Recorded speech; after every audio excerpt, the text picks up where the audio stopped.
For example Yusuf Ali, even Yusuf Ali full social മീഡിയയിൽ മൊത്തം ഉണ്ട്. നിങ്ങൾ ഫൗണ്ടർ ലെഡ് മാർക്കറ്റിംഗ് ചെയ്യുന്നു, ഫൗണ്ടർ സ്റ്റോറി പറയുന്നു, ഫൗണ്ടറെ വെച്ച് പിന്നെ വേറെ പല പിന്നെ വീഡിയോസും ചെയ്യിപ്പിക്കുന്നു. എന്നാൽ ഇതൊക്കെ ചെയ്തിട്ട് അഖിലെന്താ സ്വന്തം പ്രൊഫൈല് ശരിയാക്കാത്തത്? സോഷ്യൽ മീഡിയയുടെ ഒരു ഗെയിം എന്ന് പറഞ്ഞാൽ എല്ലാ 3 monthsലും ചേഞ്ച് വരും. നമ്മളവിടെ കമ്പൽഡ് ആയിരിക്കും ഇത് ചെയ്യണം എന്നുള്ള കാര്യത്തിൽ. ബ്ലൂ ടൈഗ VKC ബ്രാൻഡാണ്. പിന്നെ അവർ പുതിയൊരു സാധനം ഇറക്കിയിട്ടുണ്ട്, ടെക് വിയർ.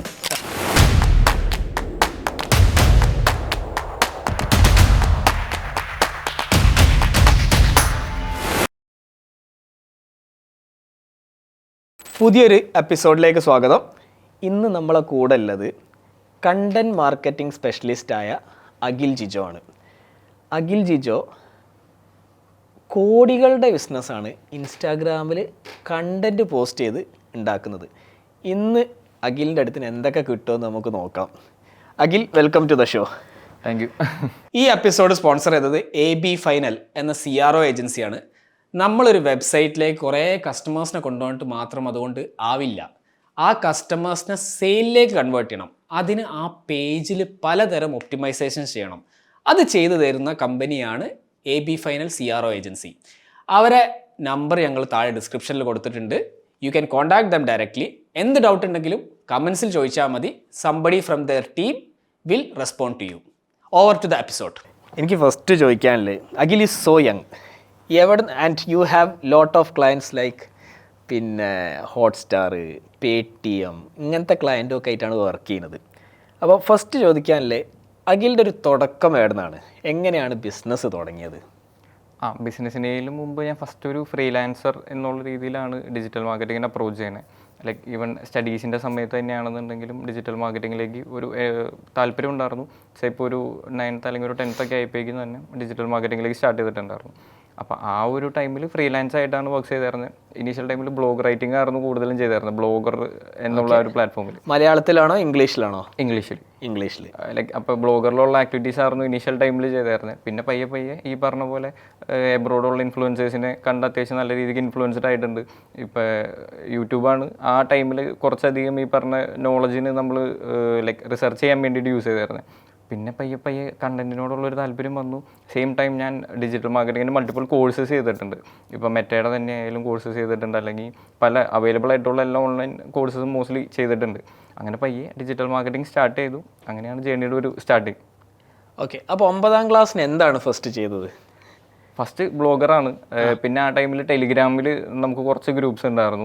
അത് കൂടുതലും ഈ പറഞ്ഞ പോലെ എന്തെങ്കിലും കോണ്ടന്റ് ഒക്കെ ഷെയർ ചെയ്തിട്ട് അത്യാവശ്യം ആക്റ്റീവായിട്ടുള്ള റഫ്ലി ഒരു 2 lakhs+ ഫോളോവേഴ്സ് ഉള്ള 1-2 ഗ്രൂപ്പുകൾ നമ്മുടെ കയ്യിലുണ്ടായിരുന്നു.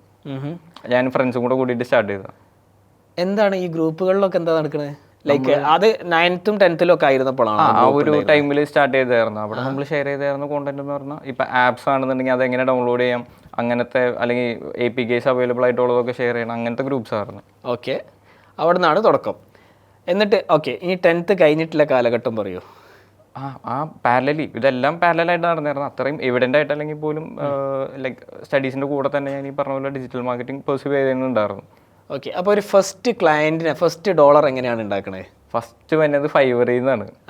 ലൈക്ക് അതൊരു ബ്ലോഗ് ലൈക്ക് എന്തോ ഒരു ആർട്ടിക്കിൾ റൈറ്റ് ചെയ്ത് കൊടുക്കാനുള്ള, അതും പേയ്മെൻ്റ് ഒക്കെ ബിറ്റ്കോയിനിലൊക്കെ ആയിരുന്നു. അത് ശരി. അങ്ങനെ ഫസ്റ്റ് ക്ലയൻറ്റ് എന്ന് പറയുന്നത് അതായിരുന്നു. അത് ഏത് ഇയറിലായിരുന്നു? അതൊക്കെ എങ്ങനെ പോലും ഒരു 2013 2014 ആ ഒരു ടൈമിലായിരിക്കും. ആ ഒരു ടൈമിലാണ്. അപ്പോൾ ഫൈവറിനാണ് ഫസ്റ്റ് ഒരു പിന്നെ കാശ് ഉണ്ടാക്കണേ. ഓക്കെ, പിന്നെ അത് കഴിഞ്ഞിട്ടില്ല ജേർണി? പിന്നെ പാരലൽ അപ്പോഴേക്കും നമ്മുടെ ടെലിഗ്രാം ഗ്രൂപ്പ്സ് ഒക്കെ അത്യാവശ്യം നല്ല ആക്റ്റീവ് ആയിരുന്നു. അപ്പോൾ ടെലിഗ്രാമിൽ നമ്മൾ ആഡ് പോസ്റ്റ് ചെയ്യേണ്ടതിന് നമുക്ക് റവന്യൂ വന്നു തുടങ്ങി. അതായത് നിങ്ങൾ പിന്നെ ക്ലയൻറ്റിന് എടുക്കും? അല്ല, നമ്മളുടെ ഗ്രൂപ്പ്സിൽ ഈ പറഞ്ഞ പോലെ എന്തെങ്കിലും കോണ്ടന്റ് നമ്മൾ വേറെ ആൾക്കാരുടെ ഇപ്പം എന്തെങ്കിലും ലിങ്ക്സോ കാര്യങ്ങളോ കുറച്ച് നേരത്തേക്ക് ഷെയർ ചെയ്യുന്നതിന് ഒരു പേയ്മെന്റ് കിട്ടുന്ന ഒരു ആക്ടിവിറ്റീസ് ഉണ്ടായിരുന്നു. അതൊക്കെ ആയിരുന്നു പിന്നെ ഒരു ഏണിങ്സ് എന്ന് പറയാനായിട്ട് ഡിജിറ്റൽ സ്പേസിൽ. ഓക്കെ, ഈ ക്ലയൻസ് ഒക്കെ എങ്ങനത്തെ ക്ലയൻസ് ആയിരുന്നു? ഇപ്പോൾ ടെലിഗ്രാമിൽ നമുക്ക് കൂടുതലും വന്നത് വേറെ പേജസ് ആയിരിക്കും. ചിലപ്പോൾ വേറെ റീസെല്ലിംഗ് ഗ്രൂപ്പ്സിൻ്റെ കാര്യങ്ങളൊക്കെ നമ്മളോട് ഷെയർ ചെയ്യാൻ പറയും. അങ്ങനെ നമ്മളത് ജസ്റ്റ് അവരുടെ ഒരു സ്റ്റോറി പോലെ മീൻസ് നമ്മൾ ഒരു മെസ്സേജ് ആയിട്ട് പിൻ ചെയ്ത് അവിടെ പ്ലേസ് ചെയ്യും. ഈ റീസെല്ലിംഗ് ഗ്രൂപ്പ്സ് എന്ന് പറഞ്ഞു കഴിഞ്ഞാൽ അത് പിന്നെ കേരള ഓഡിയൻസ് ആണോ അല്ലെങ്കിൽ ഇന്റർനാഷണൽ അല്ലെങ്കിൽ ഓൾ ഇന്ത്യ ആണ്, പാൻ ഇന്ത്യൻ ഓഡിയൻസുകളായിരുന്നു. കാരണം നമ്മുടെ കോണ്ടന്റുകളെല്ലാം ഇംഗ്ലീഷിലുള്ള ഗ്രൂപ്പ്സ് ആയിരുന്നു നമ്മുടെ ആക്റ്റീവായിട്ടുണ്ടായിരുന്നത്. ഓക്കെ, അപ്പം പാൻ ഇന്ത്യ. ഓക്കെ, ആ ഫസ്റ്റ് ക്ലയൻറ്റിനെ കുറിച്ച് പറയോ? ഫസ്റ്റ് അങ്ങനെ ഒരു പേയ്മെൻറ്റ് കിട്ടിയത്? ഫസ്റ്റ് ക്ലയൻറ്റ് എന്ന് പറയുന്നത് ഇപ്പം ഇൻ ടേംസ് ഓഫ് ബ്ലോഗിൻ്റെ കേസിലാണെന്നുണ്ടെങ്കിൽ അതൊരു എന്താ പറയുക, ഇതായിരുന്നു, മൊബൈൽസിനെ റീസെല് ചെയ്യണ ഒരു പ്ലാറ്റ്ഫോം ആയിരുന്നു. അപ്പോൾ അവർക്ക് നമ്മൾ ഓരോ മൊബൈൽസിനെ കുറിച്ച് ചുമ്മാ റിസർച്ച് ചെയ്തിട്ട് ഓരോ ബ്ലോഗ്സ് ക്രിയേറ്റ് ചെയ്ത് കൊടുക്കണമായിരുന്നു. അപ്പോൾ ഈ ടെലഗ്രാം ഗ്രൂപ്പിൽ പിന്നെ നിങ്ങൾ ഇത് പോസ്റ്റ് ചെയ്യാൻ തുടങ്ങി. അപ്പോൾ ആ ഒരു ഫസ്റ്റ് ക്ലയൻറ്റ് ടെലഗ്രാം ഗ്രൂപ്പിൽ നിങ്ങൾക്ക് ആഡ് ചെയ്യാൻ വേണ്ടിയിട്ട് വന്ന ഫസ്റ്റ് ക്ലയൻറ്റിനെ കുറിച്ച് പറയുമോ? അത് ഒരു നോർത്ത് ഇന്ത്യൻ, എനിക്ക് തോന്നുന്നു സൂറത്താണോ ഗുജറാത്താണോ എന്ന് എക്സാക്റ്റ് ഓർമ്മയില്ല. അവർ ഈ പറഞ്ഞ പോലെ നമുക്ക് ടെലിഗ്രാമിൽ കൂടെ ബാഗ്സ്, വാലറ്റ്സ് ഒക്കെ പർച്ചേസ് ചെയ്യണം, അല്ലെങ്കിൽ നമുക്ക് ഷൂസൊക്കെ, ഈ ഫസ്റ്റ് കോപ്പി ഷൂസൊക്കെ സെല് ചെയ്ത് തരുന്ന ഒരു വേറെ ടെലിഗ്രാം ഗ്രൂപ്പാണ്. അപ്പോൾ ക്രോസ് പ്രൊമോഷൻ എന്നുള്ള രീതിയിൽ നമ്മൾ അവരെ മെൻഷൻ ചെയ്യണമായിരുന്നു. അപ്പോൾ അങ്ങനെയാണ് അവരുടെ നമ്മൾ ഫസ്റ്റ് ചെയ്യണത്, ഗ്രൂപ്പ് ചെയ്യുന്നത്. പിന്നെ അവിടെ നിന്ന് അങ്ങോട്ട് എങ്ങനെയായിരുന്നു നിങ്ങളൊരു ജേണി? പിന്നെ അങ്ങോട്ട് ടെലിഗ്രാം അപ്ലൈക്കും അത്യാവശ്യം വൈഡ് സ്പ്രെഡ് ആയിട്ട് പോയി തുടങ്ങി. നമ്മളും ഗ്രൂപ്പ്സ് സ്കെയിൽ ചെയ്തു. പിന്നെ ആ ടൈമിൽ നമ്മൾ ഈ പറഞ്ഞ പോലെ ഇൻസ്റ്റാഗ്രാം അക്കൗണ്ട്സ് ഫ്ലിപ്പിംഗ്, അതായത് നമ്മളൊരു ഇൻസ്റ്റാഗ്രാം അക്കൗണ്ട് വാങ്ങും, ഹോൾഡ് ചെയ്യും, റീച്ച് ആക്കും, അതിനെ വിൽക്കും. സെയിം ടൈം യൂട്യൂബ് ചാനൽസ് നമ്മൾ പർച്ചേസ് ചെയ്യും, റീച്ച് ആക്കും, അത് സെല് ചെയ്യും. അപ്പോഴാണ് ഈ ഒരു കോണ്ടന്റ്, അല്ലാന്നുണ്ടെങ്കിൽ ആ ഒരു ആക്ടിവിറ്റിയിലേക്കുള്ള ഇൻട്രസ്റ്റ് ഭയങ്കരമായിട്ട് വന്നത് അവിടെ നിന്നാണ്. ഓക്കെ. അപ്പോൾ Telegram groups flipping, Instagram handles flipping, YouTube channel flipping, ഇത് പലരും ചെയ്യാത്ത സാധനമാണ് ഈ ഫ്ലിപ്പിംഗ്. നമ്മൾ സോഫ്റ്റ്വെയർ ഇൻഡസ്ട്രിയിൽ ഫ്ലിപ്പ് ചെയ്യലുണ്ട്. എനിക്കൊന്ന് flippa.com ഒരു വെബ്സൈറ്റ് തന്നെ ഉണ്ട്. അതിനകത്ത് നമ്മളൊരു ആപ്പ് എടുക്കും, ആ ആപ്പ് കുറച്ചുകൂടി നന്നാക്കും, കുറച്ചുകൂടി സ്കെയിൽ ചെയ്യും, ഒരു ലെവൽ എത്തിക്കഴിഞ്ഞാൽ നമ്മൾ വേറെ വിൽക്കും. ഇതിനെന്തെങ്കിലും പ്ലാറ്റ്ഫോം ഉണ്ട്? ഈ ഫ്ലിപ്പിംഗ് പ്ലാറ്റ്ഫോംസ് ഉണ്ടോ? ശരിക്കും എബ്രോഡൊക്കെ ഇത് ഭയങ്കര സ്കെയിലിൽ നടക്കുന്ന ആക്ടിവിറ്റീസാണ്.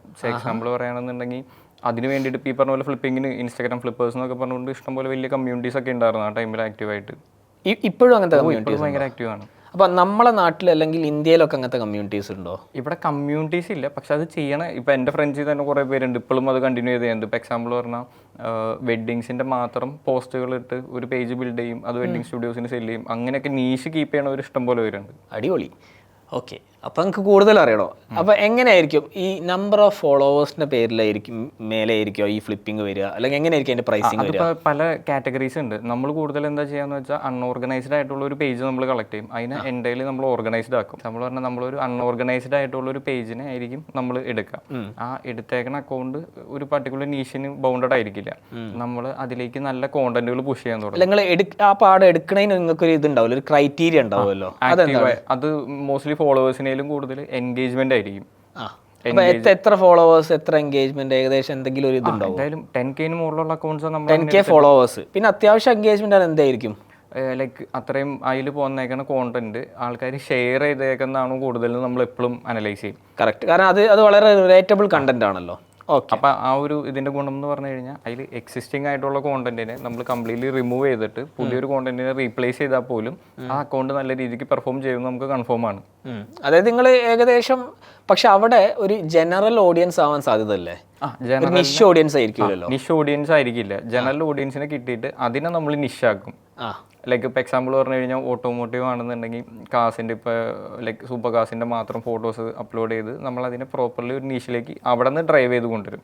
ലൈക്ക് ഇപ്പോൾ സോഷ്യൽ മീഡിയയുടെ ഒരു ഇത് പറയുകയാണെന്നുണ്ടെങ്കിൽ 10K ഫോളോവേഴ്സ് ഉണ്ടെങ്കിൽ പോലും അതിൽ ചിലപ്പോൾ ഒരു 1000 അല്ലെങ്കിൽ 2000 ആയിരിക്കും ആക്റ്റീവ് ഫോളോവേഴ്സ്. എപ്പോഴും നോൺ ഫോളോവേഴ്സ് ആയിരിക്കും ഇൻട്രാക്ഷൻസ് കൂടുതൽ.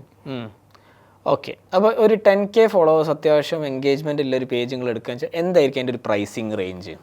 പ്രൈസിങ് ആ ടൈമിൽ ഇപ്പം നമ്മളത് ചെയ്യണ ആക്ടിവിറ്റി അല്ല, പണ്ട് നമ്മൾ ചെയ്തു തരുന്ന സമയത്തൊക്കെ മേ ബി ലൈക്ക് ഭയങ്കര ചീപ്പായിരിക്കും. ചിലപ്പോൾ ഒരു 2K 3K ഒക്കെ ആയിരിക്കും നമുക്ക് ലൈക്ക് ഒരു കോസ്റ്റ് വരുള്ളൂ. ഇപ്പം എന്തുണ്ടായിരിക്കും ഒരു ജിജോൻ്റെ ഒരു അഭിപ്രായത്തിൽ? ഇപ്പം എന്തായിരിക്കും ആ ഒരു ഇൻഡസ്ട്രി? ഇപ്പം ഇൻഡസ്ട്രി അത്യാവശ്യം നല്ല ആക്റ്റീവായിട്ട് തന്നെ പോകുന്നുണ്ട്. ലൈക്ക് ഇപ്പോൾ എക്സാമ്പിൾ എൻ്റെ ഫ്രണ്ട്സൊക്കെ അത്യാവശ്യം നല്ല രീതിക്ക് ഏണിങ്സ് ഉണ്ടാക്കുന്നുണ്ട് ആ ഒരു പർട്ടിക്കുലർ ആക്ടിവിറ്റിയിൽ നിന്ന് തന്നെ. അല്ല, ഫ്ലിപ്പിംഗ് ആക്ടിവിറ്റി. ഫ്ലിപ്പിംഗ് ചെയ്യുന്നതാണ്. ഓക്കെ. 10K ഉള്ളൊരു പേജിന് ഇപ്പം എന്ത് കിട്ടും അത്യാവശ്യം എൻഗേജ്മെൻ്റ് ഉള്ളൊരു പേജിന്? ഇപ്പം അത്യാവശ്യം നല്ല റീച്ച് ഉള്ളൊരു 10K പ്രൊഫൈലൊക്കെ ആണെന്നുണ്ടെങ്കിൽ മോസ്റ്റ്ലി ചിലപ്പോൾ ഒരു 5K 10Kയിലൊക്കെ അത് ആ ഒരു ക്വാളിറ്റി ഓഫ് ഓഡിയൻസ്. ഇപ്പോൾ ഒരു നീഷിൽ ബിൽഡ് ചെയ്തേക്കുന്ന പ്രൊഫൈലാണെന്നുണ്ടെങ്കിൽ അത് ഓരോ നീഷിനും വ്യത്യാസമുണ്ട്. ഇപ്പം ഹെൽത്ത് കെയറിൽ നമ്മൾ ബിൽഡ് ചെയ്തേക്കുന്ന ഒരു പ്രൊഫൈലാണെന്നുണ്ടെങ്കിൽ മേ ബി ചിലപ്പോൾ ഒരു 35,000 ഒക്കെ തരാൻ വില്ലിംഗ് ആയിട്ടുള്ള ആൾക്കാർ. 10K ഫോളോവേഴ്സ് ഇല്ല, ഈവൻ 10K ആണെന്നുണ്ടെങ്കിൽ പോലും നീഷിൽ ബിൽഡ് ചെയ്തേക്കുന്ന അക്കൗണ്ട് ആണെന്നുണ്ടെങ്കിൽ. അല്ല ഇപ്പം എക്സാമ്പിൾ പറഞ്ഞു കഴിഞ്ഞ് കഴിഞ്ഞാൽ എൻ്റർടൈൻമെൻ്റ് ഒക്കെ ആണെന്നുണ്ടെങ്കിൽ അതിന് പ്രൈസ് ഭയങ്കര കുറവായിരിക്കും. 5K ഒക്കെ മാക്സിമം നമുക്ക് ചാർജ് ചെയ്യാൻ പറ്റുള്ളൂ. പക്ഷെ അങ്ങനെ ഒരാൾ അവർക്കല്ലാതെ തന്നെ അവർക്ക് സെയിൽസ് അറിയില്ല എന്നാണ് പറയുന്നത്. മീൻസ് കാരണം ഈ 5K 35K ഒന്നും വിറ്റിട്ട് ഒന്നും കിട്ടാനില്ല, കാരണം ദേ ലൂസ് ദ പേജ്. അത് അവർക്ക് പിന്നെ ഇത് എങ്ങനെ സെല്ല് ചെയ്യണം, എങ്ങനെ സ്പോൺസേഴ്സിനെ പിടിക്കണം എന്ന് അറിയാത്തത് കൊണ്ടാണോ ഇവർ ഫ്ലിപ്പ് ചെയ്യുന്നത്, അല്ലെങ്കിൽ അത് മാത്രമേ അവരെ സംബന്ധിച്ച് അതാണ് അവരുടെ ബിസിനസ്? ഈസി ഗെയിമാണ്. ഇപ്പോൾ കോണ്ടന്റ് മാർക്കറ്റിംഗ് എന്ന് പറഞ്ഞു കഴിഞ്ഞാൽ ആ ഒരു 10K ഉള്ള പ്രൊഫൈല് 10K മോസ്റ്റ്ലി ആരും സെല്ല് ചെയ്യില്ല. 10K അവർ ആ പേജിനെ അക്വയർ ചെയ്തിട്ട് ചിലപ്പോൾ ഒരു 50K 55K ഒക്കെ വരെ അതിനെ ഹോൾഡ് ചെയ്യും മാക്സിമം. എന്നിട്ട് 55K അതായത് ഞാൻ ഇപ്പോൾ മനസ്സിലാക്കുന്നത് 55K വെച്ചാൽ ഇപ്പോൾ 10K നിങ്ങൾ 35,000 ആണെങ്കിൽ 50K ഇൻറ്റു 4 ടൈംസ് ആവും. അതായത് 2 ലക്ഷത്തിനൊക്കെ എടുക്കുമോ? 2 ലക്ഷത്തിനൊക്കെ എടുക്കുന്ന സിറ്റുവേഷൻസ് ഉണ്ട് നീഷ് പേജസ് ഒക്കെ ആണെന്നുണ്ടെങ്കിൽ. ഓക്കെ. പിന്നെ ഇവിടെ ഡിമാൻഡ് ആൻഡ് സപ്ലൈ എന്ന് പറയുന്നതാണ് വേറൊരു ഇത്. ഇപ്പോൾ എക്സാമ്പിൾ പറഞ്ഞു കഴിഞ്ഞാൽ നമ്മൾ ചില സമയങ്ങളുണ്ട്. ഇപ്പോൾ എക്സാമ്പിൾ പറഞ്ഞു കഴിഞ്ഞാൽ വെഡ്ഡിങ് സീസൺസിന് മുമ്പുള്ള ഒരു 3 months മുമ്പായിരിക്കും ഈ വെഡ്ഡിങ് പ്രൊഫൈൽസിന് എപ്പോഴും ലൈക്ക് ഡിമാൻഡ് കൂടുതലായിട്ട് വരാം. ഓക്കെ. അപ്പോൾ വെഡ്ഡിങ് പ്രൊഫൈൽസ് എടുത്തിട്ട് ഓക്കെ, ഇനി എടുത്ത് കഴിഞ്ഞിട്ടുള്ള ആക്ടിവിറ്റി എന്ന് പറഞ്ഞു തരുമോ? എടുത്ത് കഴിഞ്ഞ് കഴിയുമ്പോൾ നമ്മൾ എന്താ ഫസ്റ്റ് ചെയ്യാന്ന് വെച്ച് കഴിഞ്ഞാൽ നമുക്കൊരു നീഷ് നമ്മൾ ഓൾറെഡി ക്രാക്ക് ചെയ്തിട്ടുണ്ടാവുമായിരിക്കും. എക്സാമ്പിൾ പറഞ്ഞു കഴിഞ്ഞാൽ ചിലപ്പോൾ ഇന്ന കോണ്ടന്റ് ഇട്ട് അത് കയറും നമുക്ക് ഉറപ്പാണ്. പിന്നെ ഒരു സെറ്റ് ഓഫ് കോണ്ടന്റ് നമ്മൾ ഒരു ലൈബ്രറി ക്രിയേറ്റ് ചെയ്ത് വെച്ചിട്ടുണ്ടാവും. അത് ഷെഡ്യൂൾ ചെയ്ത് വെക്കും, അത് പോസ്റ്റ് ചെയ്യും. ഓക്കെ, അത് പോസ്റ്റ് ചെയ്ത് നിഷാക്കും. പിന്നെ നിങ്ങളിത് ഫ്ലിപ്പ് ചെയ്യുമല്ലോ. ഫ്ലിപ്പ് ചെയ്യാൻ വെഡ്ഡിങ് ഇൻഡസ്ട്രി എന്ന് പറയാം. വെഡ്ഡിങ് ഇൻഡസ്ട്രി നിങ്ങൾ നിഷാക്കി നല്ല അടിപൊളി പ്രൊഫൈലാക്കി ഫ്ലിപ്പ് ചെയ്ത് കഴിഞ്ഞിട്ട് പിന്നെ ആ ഫ്ലിപ്പ് ചെയ്യുമ്പോൾ കുറച്ച് ആക്ടിവിറ്റീസ് ചെയ്യുമല്ലോ. കാരണം അവർക്ക് ലീഡ് കിട്ടാനാണല്ലോ ബേസിക്കലി ഇത് ചെയ്യുന്നത്. അതെന്ത് ആക്ടിവിറ്റീസ് ആയിരിക്കും? അവർക്ക് നമ്മൾ പറഞ്ഞു കൊടുക്കും ഇന്നതാണ് നിങ്ങൾ ചെയ്യേണ്ടതെന്നുള്ള കാര്യങ്ങൾ. പിന്നെ എക്സാമ്പിൾ പറഞ്ഞാൽ നമ്മുടെ പേജസ് കൂടുതലും അവിടെയും നമ്മൾ ആ ഒരു ടൈം തൊട്ട് ഇപ്പം ഇതൊക്കെ ഞാൻ പറയുന്നത് ഒരു 2020 ആ ഒരു ടൈം പീരീഡിലാട്ടോ. ആ ടൈമിലാണെന്നുണ്ടെങ്കിൽ പോലും അവിടെ ഒരു കമ്മ്യൂണിറ്റീസ് ഉണ്ട്. എക്സാമ്പിൾ പറഞ്ഞു കഴിഞ്ഞ് കഴിഞ്ഞാൽ വെഡ്ഡിങ്ങിൻ്റെ പേജസ് ആണെന്നുണ്ടെങ്കിലും അല്ലെങ്കിൽ അതേപോലത്തെ പ്രൊഫൈൽസിൻ്റെ ഒരു ലിങ്ക്ഡ് ആയിരിക്കും.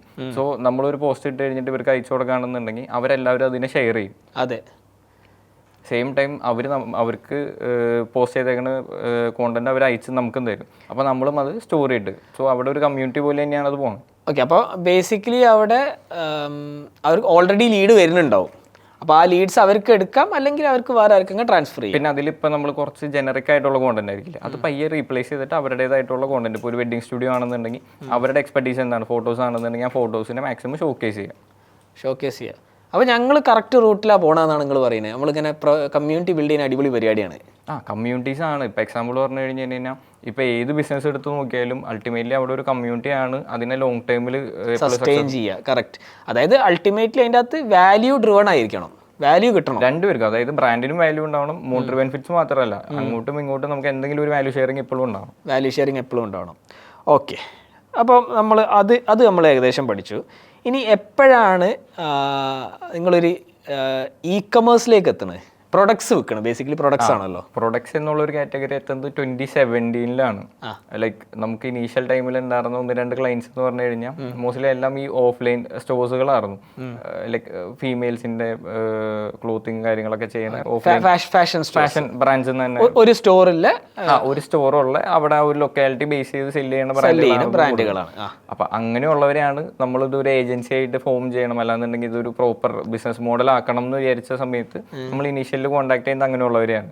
അപ്പോൾ അന്നൊക്കെ എന്ന് പറഞ്ഞു കഴിഞ്ഞ് കഴിഞ്ഞാൽ അവരും സ്റ്റാർട്ടിങ് സ്റ്റേജാണ്, നമ്മൾ സ്റ്റാർട്ടിങ് സ്റ്റേജാണ്. ഈവൻ ഇതിൻ്റെ ഇപ്പോൾ ഉള്ളൊരു മാസ് പൊട്ടൻഷ്യലിനെ കുറിച്ച് നമ്മൾ അന്ന് ഡ്രീം ചെയ്തിട്ടുള്ളൂ, റിയാലിറ്റിനെ കുറിച്ച് ഒരു ഐഡിയ ഇല്ല.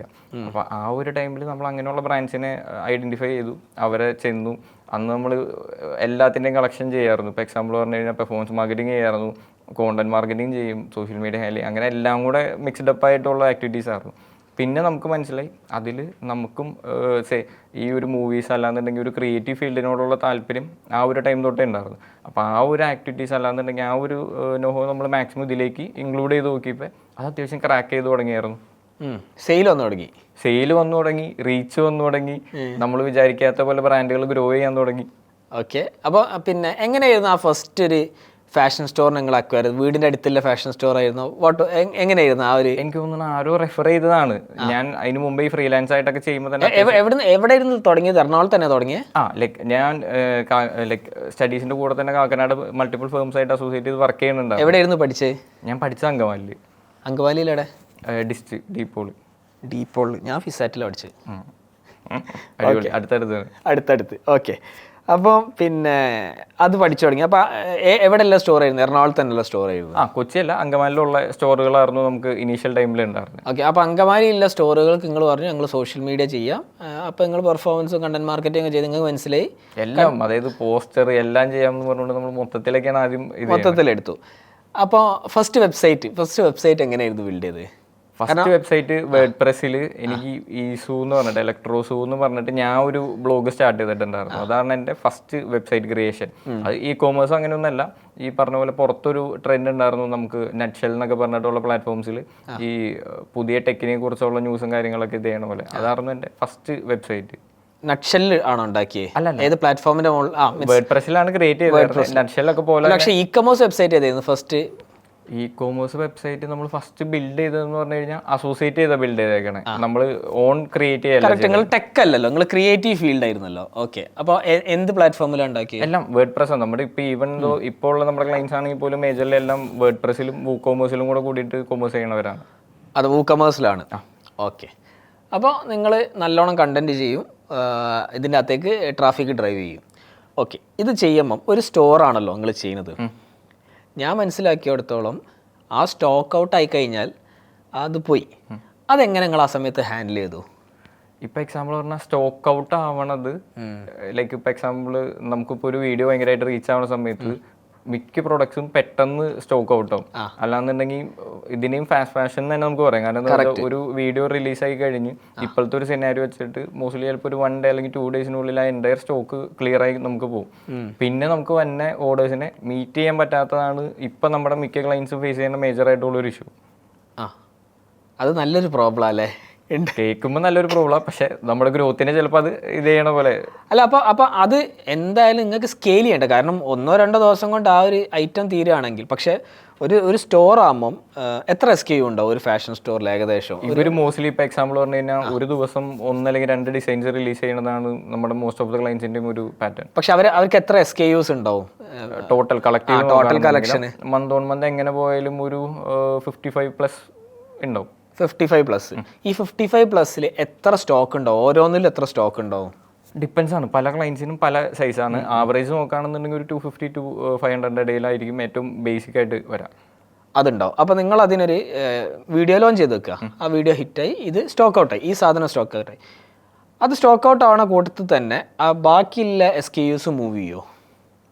മൂവ് ചെയ്യും. ബട്ട് ഇതിൻ്റെ ഇതെന്താണെന്ന് വെച്ചാൽ ഫാസ്റ്റ് ഫാഷൻ പോലെ തന്നെ നമ്മുടെ ക്ലയൻസിൽ നിന്ന് അവർ എക്സ്പെക്ട് ചെയ്യണത് ലേറ്റസ്റ്റ് പ്രൊഡക്റ്റ് ലേറ്റസ്റ്റ് ആയിട്ട് വാങ്ങാമെന്നുള്ളൊരു പെർസ്പെക്റ്റീവും അവിടെ ഉണ്ട് ഭയങ്കരമായിട്ട്. ഓക്കെ. അല്ല, അപ്പോൾ പിന്നെ ഈ ഒരു ഡെഡ് സ്റ്റോക്ക് വരുന്ന ഒരു പ്രശ്നം വരുമല്ലോ? ഡെഡ് സ്റ്റോക്കിൻ്റെ പ്രശ്നം ഭയങ്കര കുറവാണ്, കാരണം മോസ്റ്റ് ഓഫ് ദ പ്രൊഡക്ട്സ് പെട്ടെന്ന് അതായത് ആദ്യത്തെ അതേ പ്രശ്നം ഉണ്ടാവുള്ളൂ. നിങ്ങൾ ആദ്യം ഇപ്പോൾ കുറേ കാലം ഓഫ്ലൈൻ സ്റ്റോർ ചെയ്ത്, പക്ഷെ ഓൺലൈൻ ചെയ്യുന്നതോ നിങ്ങൾ റിലീസ് ചെയ്യുന്നതിനനുസരിച്ച് ഇത് പോകുന്നുണ്ട്, ഔട്ടാവും. അത് നല്ല പരിപാടിയാണ്. ഓക്കെ. അപ്പോൾ പിന്നെ ഒരു സ്റ്റോറിനെടുത്തു, ആ സ്റ്റോറിന് നിങ്ങൾ കണ്ടന്റ് ഉണ്ടാക്കണം. എങ്ങനെ, എന്താണ് വർക്ക് ചെയ്യുന്നത്? നമ്മൾ കൂടുതലും പ്രിഫർ ചെയ്യണത്, അല്ലെങ്കിൽ എൻ്റെ പേഴ്സണൽ ഇതാണ് നമ്മൾ കൂടുതൽ ഏജൻസിയിലായാലും ഫോളോ ചെയ്യുന്നത്, ഒരു ഫൗണ്ടർ ലെഡ് ബിസിനസ്സസ് ആണ് നമ്മൾ കൂടുതലും അപ്രോച്ച് ചെയ്യുന്ന ബ്രാഞ്ച്. അല്ലെങ്കിൽ നമുക്ക് ഇങ്ങോട്ട് വന്നാൽ പോലും നമുക്ക് ബാക്കിയുള്ള ബ്രാഞ്ചിനെ നമ്മൾ അധികം കേറ്റർ ചെയ്യാറില്ല. കാരണം എന്താണെന്ന് വെച്ചാൽ നമ്മുടെ ഒരു സ്പെഷ്യാലിറ്റി എന്ന് പറയുന്നത് ഒരു ഫൗണ്ടർ ലെഡ് ബിസിനസ്സിനെ എൻറ്റയർലി ടെക് എനേബിൾഡ് ആക്കുക എന്നുള്ളതാണ്. ഫൗണ്ടർ ലെഡ് ബിസിനസ് കുറച്ചുകൂടി എക്സ്പ്ലെയിൻ ചെയ്തു. ഓക്കെ. ലൈക്ക് ഇപ്പോൾ എക്സാമ്പിൾ പറഞ്ഞു കഴിഞ്ഞാൽ നമ്മുടെ മോസ്റ്റ് ഓഫ് ദ ക്ലയൻസിൻ്റെ വീഡിയോസിൽ ഫീച്ചർ ചെയ്യണത് അവർ തന്നെയായിരിക്കും, ഫൗണ്ടർ ആയിരിക്കും. ഓക്കെ. അതായത് ഒരു 95% ഓഫ് ദ വീഡിയോസിലും ഫീച്ചർ ചെയ്യുന്നത് ഫൗണ്ടേഴ്സ് ആയിരിക്കും. അതായത് founder led marketing, product led marketing എന്നൊക്കെ പറയുന്ന പോലെ ഫൗണ്ടർ ലെഡ് ഇമോഷൻ എന്ന് പറയുന്നത് ഫൗണ്ടർ ആയിരിക്കും. ആ ബ്രാൻഡ് നെയിമിനേലും കൂടുതൽ കണക്ട് ഫീൽ ചെയ്യുക ആ ഒരു പർട്ടിക്കുലർ ഫേസിനോടായിരിക്കും. അപ്പോൾ ഫൗണ്ടറിന് വേറൊരു പ്രൊഫൈലും ഉണ്ടാവുമോ?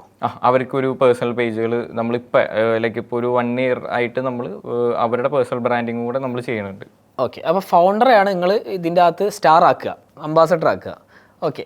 എന്ത് കണ്ടന്റാണ് വർക്ക് ചെയ്യുന്നത്? ലൈക്ക് ഫൗണ്ടറാ മനസ്സിലായി, ആ കണ്ടന്റ് ഒരു സ്ക്രിപ്റ്റ് അല്ലെങ്കിൽ ഒരു മോഡൽ ഉണ്ടാവുമല്ലോ, ഇങ്ങനെയൊക്കെ ചെയ്ത് കഴിഞ്ഞാൽ ഇത് നടക്കും. അതായത് ഇപ്പൊ പുതിയതായിട്ട് സ്റ്റാർട്ട് ഔട്ട് ചെയ്യണവരാണെന്നുണ്ടെങ്കിലും maximum true to the audience എന്നുള്ള ഒരു പെർസ്പെക്റ്റീവ്. നമുക്കിപ്പോൾ മൂൺ ഗോഡസിന്റെ റെഫറൻസ് ഇവിടെ ചെയ്യാൻ പറ്റുമോ?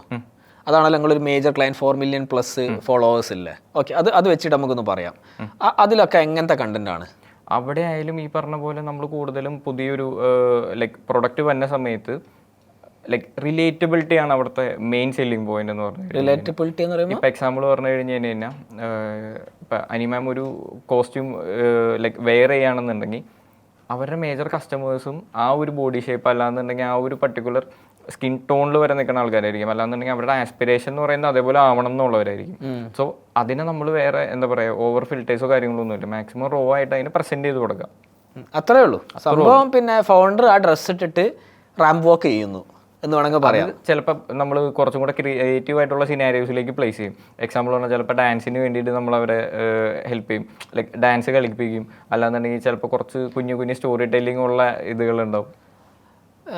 ഓക്കെ, ഡാൻസിൻ്റെ ഇപ്പോൾ ഭയങ്കര ഹിറ്റാണ്. കാരണം എനിക്കൊന്ന് point of view when the founder understands that they need to dance for reels എന്നുള്ളൊരു ഇതിപ്പോൾ വൈറലാണല്ലോ.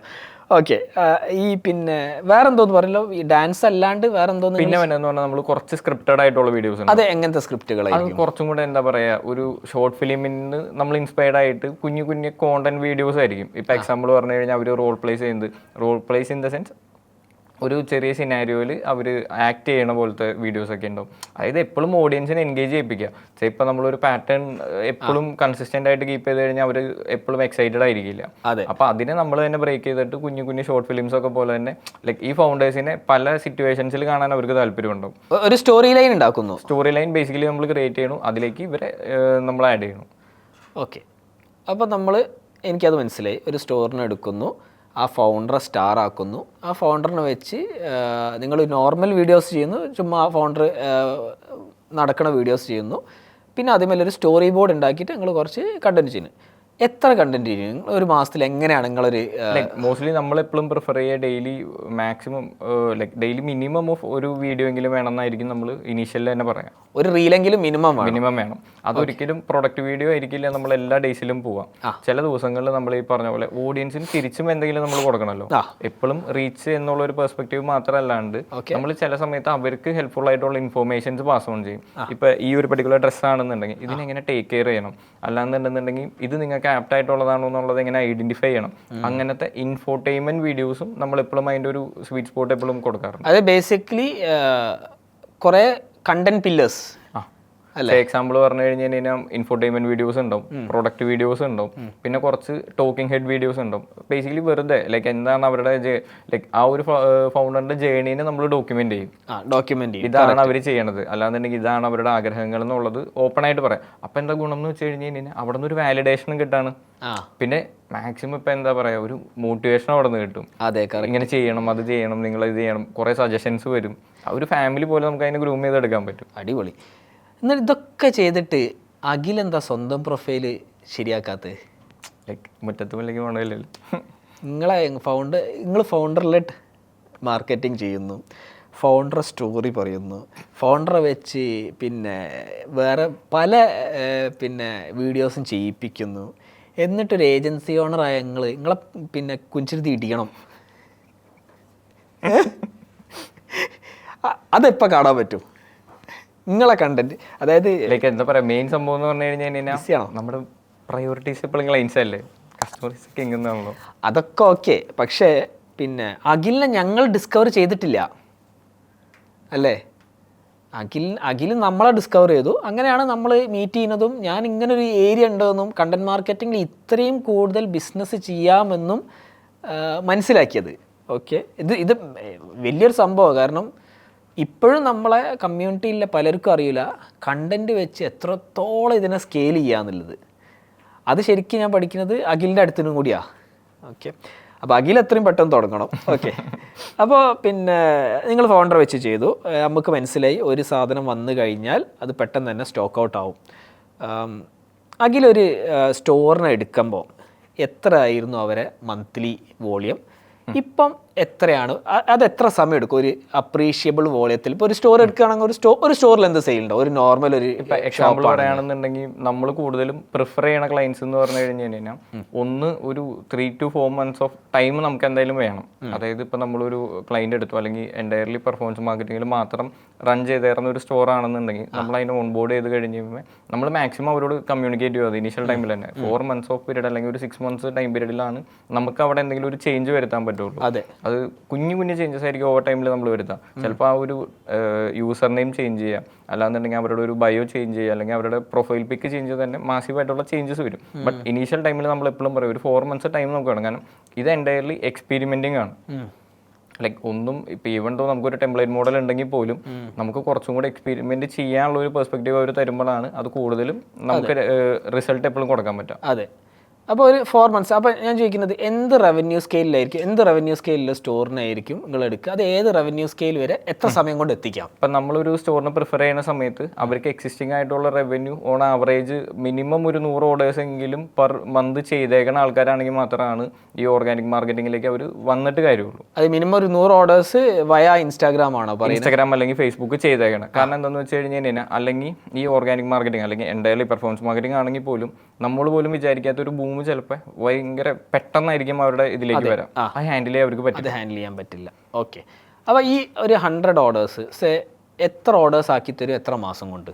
നമ്മൾ ഓർഡേഴ്സിൽ ഒരു കമ്മിറ്റ്മെന്റ് അല്ല, നമ്മൾ എപ്പോഴും ഈവൻ അവർക്ക് ഉള്ളതിന്റെ മിനിമം ഒരു 3x അല്ലെങ്കിൽ ഒരു 4x ഗ്രോത്ത് നമുക്കൊരു എത്ര സമയം കൊണ്ട്, ഒരു 3rd month തൊട്ടിട്ട് നമുക്ക് കൊടുക്കാൻ പറ്റാറുണ്ട്. അടിപൊളി. ഇതിപ്പോൾ കഴിയുമ്പോൾ നിങ്ങളെ പിന്നെ ഇൻബോക്സ് ഫ്ലഡഡ് ആവും കേട്ടോ. ഓക്കെ.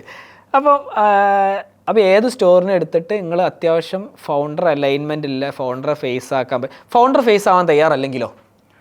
നമ്മൾ മാക്സിമം ഇതുവരെ എല്ലാവരും ഈവൺ അവർക്ക് അതിൻ്റെ പൊട്ടൻഷ്യൽ കാണിച്ചു കൊടുക്കുമ്പോൾ പിന്നെ എല്ലാവർക്കും ഇപ്പം ഞാൻ തന്നെ എന്തുകൊണ്ട് ചെയ്യാതെ ഈവൺ ഇത്ര ആൾക്കാർക്ക് മോട്ടിവേഷൻ കൊടുക്കണം ഞാൻ വീഡിയോസ് ചെയ്യണില്ല. ബട്ട് നമ്മൾ അതിൻ്റെ സ്കെയിൽ കാണിച്ചു കൊടുക്കുമ്പോൾ അവർക്ക് അത് മനസ്സിലാവും. ലൈക്ക് ഇനി ലോങ് ടൈമിലുള്ള ഇതെന്ന് പറഞ്ഞു കഴിഞ്ഞാൽ നമ്മളിപ്പോൾ ഒരു സ്റ്റാഫിനെ ബ്രാൻഡ് ചെയ്തെടുത്താൽ ഒരിക്കലും കൺസിസ്റ്റന്റ് ആയിരിക്കില്ല. നാളെ ആ ഒരു സ്റ്റാഫിന് വേണമെങ്കിൽ ഒരു എൻ്റെ പുതിയൊരു ബ്രാൻഡ് ലോഞ്ച് ചെയ്യാം. അല്ലാന്നുണ്ടെങ്കിൽ അവർക്ക് എക്സാമ്പിൾ പറഞ്ഞു കഴിഞ്ഞാൽ കോമ്പറ്റീറ്ററിന്റെ അടുത്തേക്ക് പോകാൻ പറ്റും. കറക്റ്റ്. ഞാൻ കുറേ സ്ഥലത്ത് നമ്മൾ പേഴ്സണലി കണ്ടിട്ടുമുണ്ട്. നമ്മുടെ ക്ലയൻസിന്റെ അവിടെ ആണെങ്കിൽ പോലും നമ്മളൊരു സ്റ്റാഫിനെ ബിൽഡ് ചെയ്ത് വന്നു കഴിയുമ്പോൾ അവർ അതിന് ചിലപ്പോൾ വാല്യൂ തരാണ്ട് പെട്ടെന്ന് മാറും. അതൊരു വലിയ പ്രശ്നമാണ്. അത് നമ്മൾ അവരെ പറഞ്ഞ് മാക്സിമം മനസ്സിലാക്കാൻ നോക്കും, ഇതാണ് നിങ്ങൾ ചെയ്യേണ്ടത് എന്നുള്ളത്. ഓക്കെ. എന്നിട്ട് ഫൗണ്ടർ തയ്യാറല്ലെങ്കിൽ ഇതെങ്ങനെ സോൾവ് ചെയ്യാൻ പറ്റും? ലൈക്ക് അല്ലാത്ത ക്ലയൻസും ഉണ്ട് നമുക്ക്. ഇപ്പോൾ ഫൗണ്ടേഴ്സ് അല്ലാണ്ട് തന്നെ നമ്മൾ സ്റ്റാഫിനെ വെച്ച് മാത്രം വീഡിയോസ് ചെയ്യുന്നുണ്ട്. അവിടെ നമ്മൾ എന്താ ചെയ്യാന്ന് വെച്ചാൽ എവിഡൻ്റ്ലി അല്ലെങ്കിൽ പോലും ഇൻ ബിറ്റ്വീൻ നമ്മൾ ആ ഫൗണ്ടറിനെ എങ്ങനെയെങ്കിലൊക്കെ അതിലേക്ക് ഇൻവോൾവ് ആക്കും. പക്ഷെ എന്നാലും ആ ഒരു പിന്നെ ടീം മെമ്പർ പോകുമ്പോൾ, കാരണം നമുക്ക് പറയാം നമ്മുടെ സ്റ്റാഫാണ്, അവർക്ക് പല പല ഓഫേഴ്സ് കിട്ടും. പിന്നെ നമ്മളത് ആക്സിലറേറ്റ് ചെയ്യാണ് അവരെ ഗ്രോത്ത്. അപ്പോൾ എന്ത് ചെയ്യും? അങ്ങനത്തെ കേസിൽ നമ്മൾ ഒരാൾക്ക് കൺസിസ്റ്റൻസി കൊടുക്കൂല, എപ്പോഴും സ്വിച്ച് ചെയ്തുകൊണ്ടിരിക്കും. അതിപ്പോൾ ഏത് സ്റ്റോണേഴ്സ് ആണെന്നുണ്ടെങ്കിലും അവർ ശ്രദ്ധിക്കേണ്ട ഒരു കാര്യം, ഒരിക്കലും നമ്മളൊരു പർട്ടിക്കുലർ പേഴ്സണിൽ ഡിപ്പെൻഡൻ്റ് ആയി പോകരുത്. ലൈക്ക് ഇപ്പോൾ ഒരാളെ ചൂസ് ചെയ്യുന്ന സമയത്ത് ഈവൻ ദോ അവർ നമ്മളോട് ഇപ്പം നല്ല റിലേഷൻഷിപ്പിലായിരിക്കും, ആ ഒരു ഗ്രോത്ത് മനസ്സിലാക്കുമ്പോൾ പിന്നെ അവിടെ നെഗോസിയേഷൻസ് വരും, അല്ലെങ്കിൽ പലതരത്തിലുള്ള കമ്മ്യൂണിക്കേഷൻസ് വരാൻ വരും. കറക്റ്റ്. അപ്പോൾ എപ്പോഴും നമ്മൾ സ്വിച്ച് ചെയ്യും ഒരാളെ എന്നുള്ള രീതിക്കല്ല. അവിടെ നമ്മൾ ആ ബ്രാൻഡിനായിരിക്കും എംഫസിസ് കൊടുക്കാം, അല്ലാന്നുണ്ടെങ്കിൽ ആ പ്രൊഡക്റ്റിനായിരിക്കും എംഫസിസ് കൊടുക്കാം. അവർ ജസ്റ്റ് ഒരു എന്താ പറയുക ഒരു ആങ്കർ അല്ലാന്നുണ്ടെങ്കിൽ ഒരു മെക്കാനിസം എന്നുള്ള രീതിയിൽ മാത്രമായിരിക്കും നമ്മൾ അവരെ അപ്രോച്ച് ചെയ്യാം. ഓക്കെ. പക്ഷേ എന്ത് പറഞ്ഞാലും എനിക്ക് തോന്നുന്നത് ഒരാളെ ബിൽഡ് ചെയ്യുന്നതിനേക്കാളും അല്ലെങ്കിൽ സ്റ്റാഫിനെ വെച്ച് ഇത് ചെയ്യുന്നതിനേക്കാളും നല്ലത് ഫൗണ്ടർ തന്നെ ഇറങ്ങണം. അതിൻ്റെ ഇമ്പാക്റ്റ് എത്ര എക്സ് മോറായിരിക്കും ഫൗണ്ടർ ഇറങ്ങുമ്പോൾ? കാരണം കൺസിസ്റ്റൻസി മോറായിരിക്കും. കാരണം ഇപ്പം ഏത് വലിയ ബ്രാൻഡ് എടുത്ത് നോക്കിയാലും ഇപ്പോൾ സ്വിഗ്ഗി ആയാലും സൊമാറ്റോ ആയാലും മാമർത്ത ആയാലും എല്ലാ വലിയ ഫൗണ്ടർ ബിസിനസ്സസും ഈ പറഞ്ഞ പോലെ പേഴ്സണൽ ബ്രാൻഡിങ് ചെയ്തു. ദീപിന്ദർ ഗോയൽ അല്ലെങ്കിൽ ഗസൽ മാമാർത്തിൻ്റെ ബോട്ടിൻ്റെ അമൻ എല്ലാവരും ഫൗണ്ടർ ബ്രാൻഡ്. അവർക്ക് എന്താ ആവശ്യമുണ്ട്? അവർ ഓൾറെഡി പ്രൂവൺ ആണ്.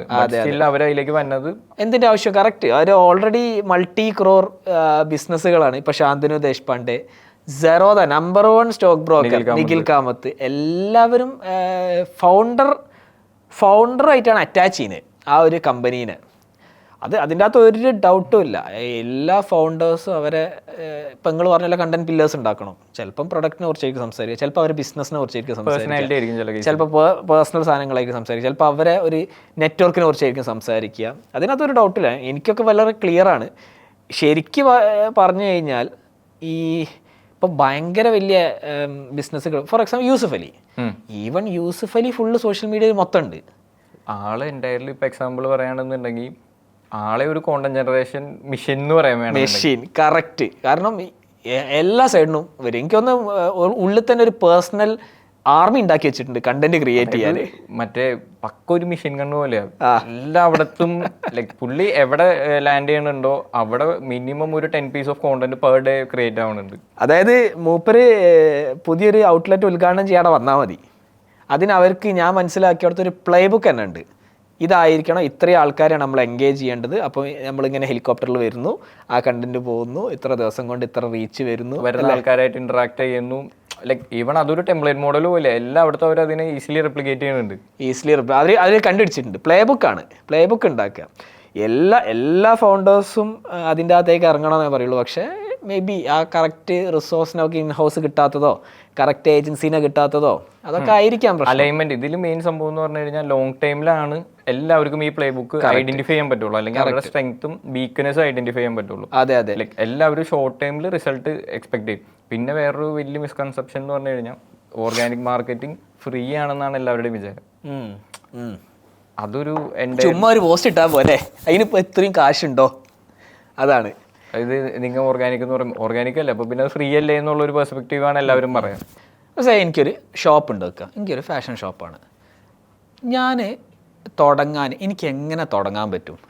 ഇപ്പോൾ കമ്പാരിറ്റീവ്ലി നമ്മൾ 0 ഫോളോവേഴ്സ് 0 ലൈക്ക് ഡേ 1 ആണെന്നുണ്ടെങ്കിൽ അവർ എടുക്കേണ്ട ഒരു അപ്രോച്ച് ഞാൻ പറയാം. ഫസ്റ്റ് അവർ ഈ പറഞ്ഞ പോലെ ഒരു വാട്സപ്പ് ക്രിയേറ്റ് ചെയ്യാം. അത് മേ ബി ഒരു വാട്സപ്പ് ഗ്രൂപ്പ് ആയിരിക്കും. ആ ഗ്രൂപ്പിലേക്ക് ഫ്രണ്ട്സ് ആൻഡ് ഫാമിലീനെ ആഡ് ചെയ്യാം. എന്നിട്ട് നമുക്ക് ക്ലോസ് ആയിട്ടുള്ള ആൾക്കാരൊക്കെ അഡ്മിൻ ആക്കാം. അവരോട് പറയാം അവരുടെ ഫ്രണ്ട്സ് ആൻഡ് ഫാമിലീനെ ഒക്കെ പിടിച്ച് അതിലേക്ക് ആഡ് ചെയ്യാൻ പറയാം. അങ്ങനെ ചെയ്യാം. ഒരു ഗ്രൂപ്പിന്റെ മാക്സിമം കപ്പാസിറ്റിയിലേക്ക് അതിന്റെ മാക്സിമം ഗ്രോ ചെയ്യാം. എന്നിട്ട് നമ്മുടെ ടെസ്റ്റ് പ്രോഡക്ട്സ് അവിടെ ഫസ്റ്റ് ഡെലിവർ ചെയ്യാം. അപ്പൊ അവർക്ക് അറിയാൻ പറ്റും അത് വർക്ക് ആവുന്നുണ്ടോ വർക്ക് ആവണില്ലേ എന്നുള്ളത്. അതെ, അവരുടെ ഇനീഷ്യൽ സെറ്റ് ഓഫ് കസ്റ്റമേഴ്സും അവിടെ നിന്ന് തന്നെ ഞാൻ പറയുന്നത് അതൊരു പുതിയ ബിസിനസ് ആണല്ലോ. Okay, initial set of customers അവിടെ നിന്ന് വരും. എന്നിട്ട് അവർക്ക് മാർക്കറ്റ് വാലിഡ് ആണോ എന്ന് പോലും അവർക്ക് ഐഡന്റിഫൈ ചെയ്യാൻ പറ്റും.